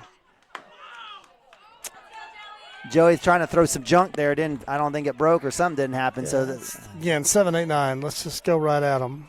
So that moves the count to They've done full. 0 damage. Yeah, and I'm not sure if Stokes is going to be swinging at this one. We'll see what happens. But 3-2 full count. And he does, and he gets the K. So good work there by Joe Wilson.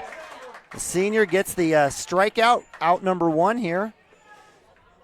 As we're at the top of 7, and that will move over to 8-hole hitter number 5, Wyatt Manning. Wyatt, the right fielder, had a K in the 2nd, backwards K in the 4th, and a walk and a crucial run in the 6th inning. Yep.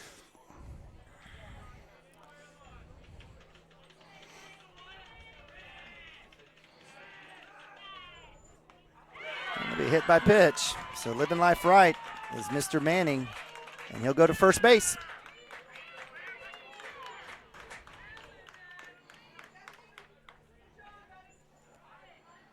And so with that, 9-hole hitter Jesse Ross up to bat, DH, number 13. Jesse with a walk in the 2nd, a K in the 4th, and reached on error in the 6th. That was another big play as the land on the gas had a easy roller to him. Could have gone to first, did the smart thing, would look for the lead runner at 2. And again, we talked about it, just kind of overthrew Gavin at 2.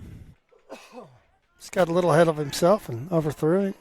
Let's see if Joe can have a short memory. As a pitcher, you got to have that sometimes. And put that one in your back pocket. It's 9-hole. Important to get this kid out. In the dirt for ball 1. Good grab there by Nabavi.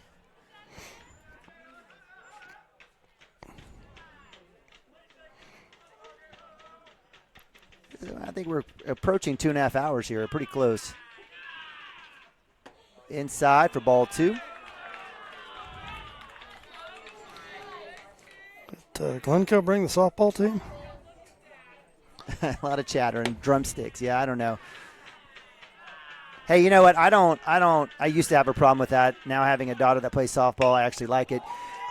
Frazee at 2 has a chance to roll. He's going to go to 1. It's in time. That's out number 2. Good choice there by Cooper Frazee. Big time play. Big stretch by Preston over there at first. Ball's hitting to his right deep in the hole. And he backhands it and wasn't sure if he was going 2 or 1 there. Gavin was there. It was close, but I think that's probably the right decision. So fielder's choice goes to first, out number 2. And I'll bring up leadoff hitter for the Panthers, Ryan Cook, shortstop. Right on the day as a hit and a run. Go ahead. Yeah, I don't know what this coach is doing. I don't think he knows. Maybe he doesn't. It's clear. It's crystal clear. He doesn't have a clue. And I'm sorry, but that's So Joe and Nabavi have a conversation at the mound. Runner at 2 now. 2 outs. So plays at 1 is on for the Wildcats. Yeah, he's hurt us a little bit with the bat today. I don't know if he scored runs, but he's had a couple big doubles, I think. He takes first pitch, swing, foul ball. So let's speak of Ryan Cook. He had a hit and a run in the first. He had a fielder's choice in the second. He had a 4-3 ground out in the 4th, and he had a sacrifice fly in the 6th that scored a big run for them as well. And that was a big 6th inning for them. Well, 2 of these balls that he hit deep to left, both of them are up in his eyes. So Cook go down 0-1 here, so I'd like to see Joe live low here and keep the ball down in the zone.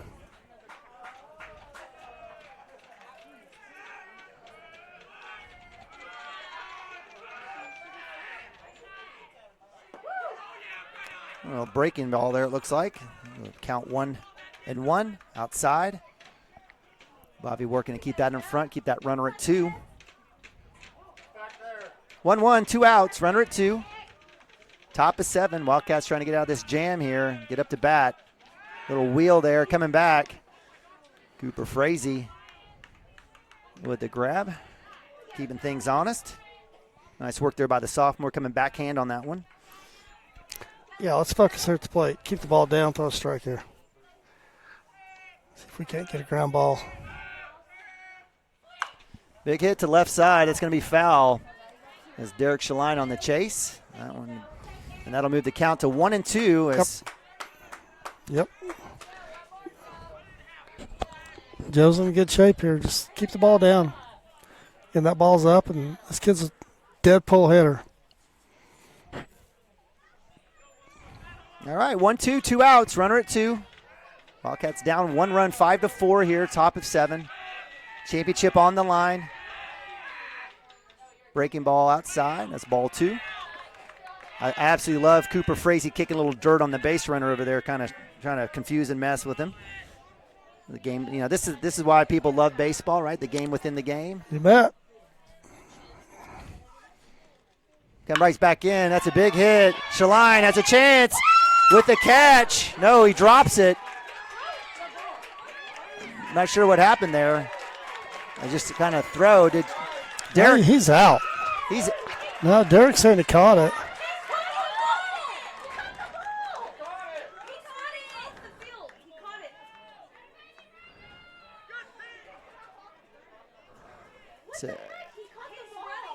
So I don't know, man. It's he went down and I didn't see the ball. I seen him reach. I seen him reaching his glove. He was there in time. He's there, but I seen him reach. He reached in his glove, took the ball out. I mean, to me, he looked like he clearly caught it above his knee.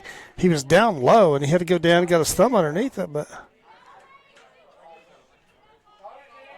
so they're gonna say he's out. Yeah, it's all right. So no run. I can't believe they're reversing that call. They don't ever see that. And now their catcher is going to have an argument, of course, which he should. You don't see a lot of calls get reversed, but. So Ryan Cook with a huge hit to left center. Derek, it was a line drive to left. No, it was a rope. A tough play. Those are the hardest plays in baseball to make. Balls hit right at you. Derek's was a little bit to his left, but golly, goes down and the ball did not drop. No. I mean, he transferred it right to his right hand.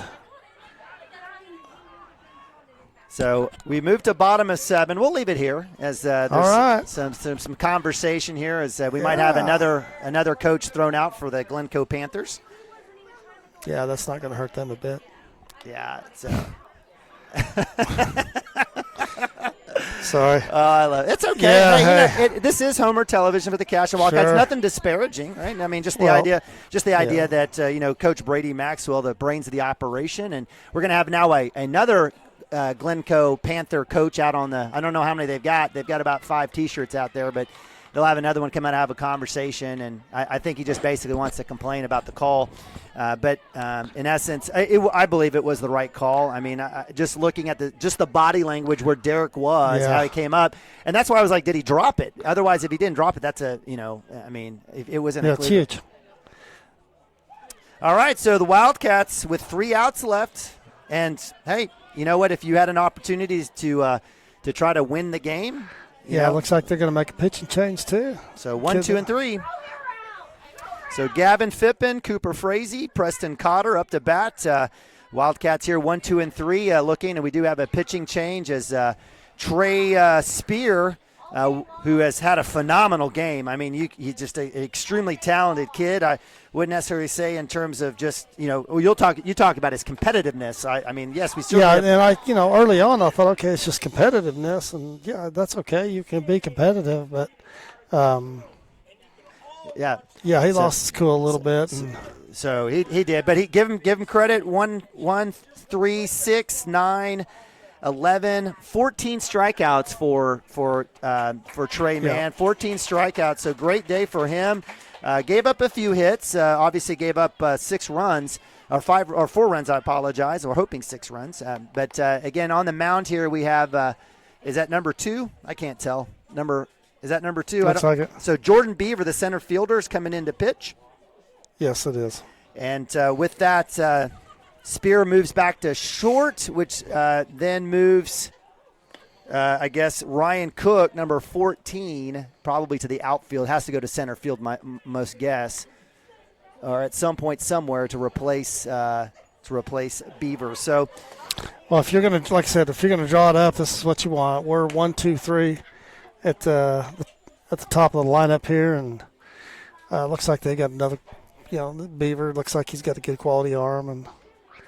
But yeah, hey, we're 1, 2, 3 here. No excuses. No excuses. Go do it. All right. Get it done. Get on base. Gavin's got to do anything he can to get on base, even if I don't care what it takes. So I got to imagine. I think we've seen. Did we see Ryan Cook in relief last time? Hey, whatever it takes, let's go. All right. So a little pep talk here for from the dads to the kids. So. Where is the concession? You have to go around there. Sorry, you were in a good spot. We've blocked off. We've kind of walled off the concession stand for the Cashion fans, but that's what happens when you're regional celebrity superstars like us. Well, I'm just along for the ride. Or maybe not regional, but maybe county level. But all right, so hey, or in our own minds. That's the best place. Sure. That's the best place, as they say. So there we go. So Gavin Phippen up to bat for the Wildcats. The Wildcats have 3 left here. Another conversation here with the interim head coach for the Glencoe Panthers. The plate ump has literally walked 112 miles today. I don't know what's going on here as he yells at Coach Mounts to go back. I don't think. Coach, they got kids hanging outside of the dugout, rolling around on the ground earlier and getting on their knees, and it's just like, surely they're not telling our coaches to. I have no idea what that guy's talking about. First pitch, Beaver up top inside for ball 1. You know what? You don't want to see a kid get hurt, but I'd like to see Gavin wear that one and wear it, kid, and go down there and stand on first base and do the tie and run. I'll take a hit, though. Or walk. So with that, 1-0. Big hit. See if it rolls past 2. Glove by the second baseman. Is it in time? It's off the dirt. He's safe. So error, E4. And the Wildcats are cooking with their tying runner at first base. Whatever it takes.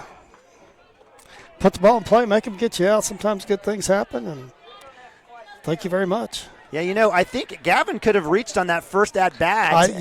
I'm hoping Coach talked to him about that because I agreed with you. I mean, I know he saw the throw coming over there, and it looked like a routine play, but the ball comes out of the glove. The kid reaches out and picks it up, I still think he could have beaten. I still think he could have beaten him. Yeah, if he would have, possibly, but yeah. But anyway. Either way, we'll take it now. I promise now. you I will remind him tonight. No, I know. No worries there. Cooper Frazee up the bat. Big hit! Yes. Go to the left field liner. That'll move Phippen. That'll pass it. Lefter. Here comes Gavin around 3. And the Wildcats are dealing with runners at 2 and 3. Yep. With Preston Cotter up the bat. I'm standing up, partner. Stretching the legs out here. So with no outs, huge hit by Cooper Frazee, the sophomore. Lines that one past short, gets past the left fielder. That allows for Gavin Phippen to move from second to third. And we've got runners at second and third with Preston Cotter up to bat. No outs. They're going to put him on. And intentional walk. That's how you handle intentional walk. Just take it and go on down there. No need to throw the bat and throw a fit. So bases loaded with Joe Wilson. Trey Spears not there, so that battle's gone. So it's just a matter of Joe just finding the ball.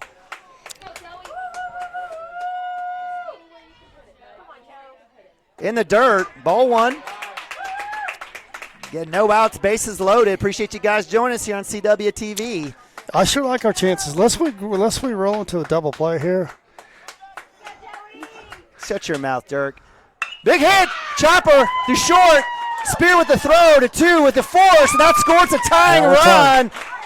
As Cotter's out on the force with runners at the corners, the Wildcats have knotted it up 5-all with 1 out. Legas up the bat for the win. Hey, we're a fly ball away or a ground ball away from, or, just whatever we do, just nothing to third baseman or first baseman. Anything else wins this game. Anything, unless it's a shallow pop-up, but almost everything else wins this game here. So Coach Mounts actually calls time to talk to his runners here. I think that's great. Telling, hey, Landy, don't need to hit one out here. Don't need to try to do too much. Get the bat on it. Most likely that'll be enough to score a run here. All right, so as the sun is setting here. Either way, we got free baseball. Stop your mouth. I don't want any free baseball. I want to go get some dinner. I want to take my kids out to eat. Man, I'm still digesting that Outback. Oh. Ribeye I had for lunch. Ribeye? No. How about that? I don't do ribeyes anymore. Why not? I just don't. I used to love the fattiness and the marble middle cut. So you like steaks with no flavors? I'm a 100% filet guy now. Yeah, no, nothing wrong with that. And we're not looking for sponsorships all the time, but I will. Mahogany. Brought to you by USDA. I love Charleston's. I do. I love Charleston's. Oh, yeah. And I do also like Mahogany's bone-in ribeye. I think they have like a 12-ounce there. It's delicious. Well, delicious. Yeah, they don't do anything wrong there. We tried to get into Charleston's. They had a big group in there today. It's too popular. Hey, it was my mother-in-law's birthday. Diana was her birthday happy birthday, today. Diana. So Jack took the entire family down there today, and it was a good time. Man, you know what? I've been out back in a little bit, so it was okay. Not too bad. Yeah. Not too bad. We went off a Memorial. Yeah. Yeah, we need to get old Ryan to get Charleston's to kind of fork over a couple bucks. We could hand out some gift cards, some appetizer cards out here at games. You know, Sure could. Maybe have some trivia. Yeah, trivia. Heck yeah, why not? Why not? If you're a sponsor out there, we're an open book. If you got an idea, come find us. Bring it. We'll figure it out. So if you're willing to do something, we'll definitely want to take care. Again, we can't do this without our awesome sponsors. We got 22 of them. They're phenomenal. We had over 200,000 views in February. We broke our record from last year, which is nuts, for a town of 865 to draw 200,000 views on our local internet school stream. Crazy. But, winning helps. Good teams help. Deep runs. We got a lot of those. And we have. So with that. Hey, let's talk about this. We're first and third with one out. Unless he hits a ground ball hard to pitcher or third, anywhere else, unless it's just a little pop-up in the infield, anything else wins this game. So. All right, so this most likely is a take for Lagasse. I like laying it up in this situation, like no pulse. How many? Seriously though, how many opportunities? Landon just been in huge situations. So inside pitch, ball one, as Wilson saunters to second base. Little shuffle, shimmy, shimmy. And so with that's one, what you call a very delayed steal. Runners at second and third. Lagasse 1-0. Big That'll do it. To the gap, deep. Ball game. Game winner, walk it off. Mr. Lagasse. Wildcats winners. Champions over the number 5 ranked Glencoe Panthers. Yes, sir, Landon Lagasse. That kid, all he does is make huge plays for the Cashion Wildcats. He has no pulse. None. He doesn't. I love it. And our kids are having some words here, but they're competitive and golly. How about that? Fantastic. So Wildcats will hold off on shaking hands. We'll have a few handshakes here and there. The coaches will have a stop by at near the home plate. Coach Mounts is like, hey, we're not shaking hands. We don't want to cause anything. And so appreciate that. So, partner. Yeah, I think that's a good idea. That's a good idea. Yeah. They don't like getting beat. I'm not saying we're going to rub it in, but this game's been chippy. That's a good move by the coach. But. Yeah, absolutely. We know when Spears comes over and tries to bump your catcher in the 6th inning there, it's a really good call. Yeah. So give credit to the Wildcats. They hung tough. They lost the lead, got it back, lost the lead. Came up, Gavin Phippen, Cooper Frazee, Preston Cotter, Joey Wilson, and it was Landon Lagasse with a huge monster mash to left center, and the Cashion Wildcats are your 2021-22 MO Tournament champions. So winning pitcher will be Cooper Frazee. Is that right? He came in with the. Did he lead with the lead or was it tied? He came in. He did lead with the lead. That'll be his ball game. We played 4. He definitely went 4. So it's his game. It was 4-3, and so it was a nice pickup. We missed our man Mike Shaline, but Mike, we wish you best. Man, Mike, you missed a good one, buddy. He always misses the good ones. Doesn't he? Yeah, well, got other stuff going on. We all do, but hey. Wow. So this game we could, I don't know. Let's unplug and go home. But wow, that was a great ball game. So the Wildcats moved to 9-1. Big ranked win over Glencoe. Got a little revenge from earlier in the season. Yep, absolutely. We'll just give a shout out to Cooper Frazee. 11 Ks, 3 hits, 3 walks, was amazing tonight, and just the bats here and the at plate appearance for the Wildcats here in the last inning was just phenomenal. Well, this bunch, I say Landon's got no pulse. These kids have been in so many big games, you name the sport, right? Yeah. I promise you none of them are just up there, just stressed out. I mean, they've been in so many of these over the last several years, and big games, championships, games for state championships. Right. So just go execute, and they go do it again. It's awesome. And I mean, well stated. And that's been their MO since they were in elementary school. So big win for the Wildcats. They moved to 9-2 on the season, 9-1 on the season, avenging their only loss to Glencoe. They are the MO champions. Wildcats will have another full schedule next week at home and on the road. We'll figure it out. I think Tuesday, Wednesday, and then we go tournament another again. Tournament. Lookaba Sickles. Lookeba Sickles. Okay, yep. So Wildcats back at another tournament. So again, another full week, but we'll have you covered on Facebook, Instagram, and Twitter. Make sure that you follow us. And again, big shout out to all of our great sponsors. So for our great guests, Austin Phippen and Logan Lagasse. Yeah, I'm glad those guys stopped by. I really enjoyed that, especially having Logan on, but especially getting Austin over here. We had to, he took them. I thought we were going to have to say, hey, turn him over, because that kid will just wear you out. We love it. We love make it. Make your ears hurt. No, it's fantastic. So for Dirk Phippen, I'm Neiman Ababi. Appreciate you guys joining us again as the Wildcats move to 9-1. Huge victory here, champions at MO tournament. We're working on. Please join us again down the road. God bless and go Cats.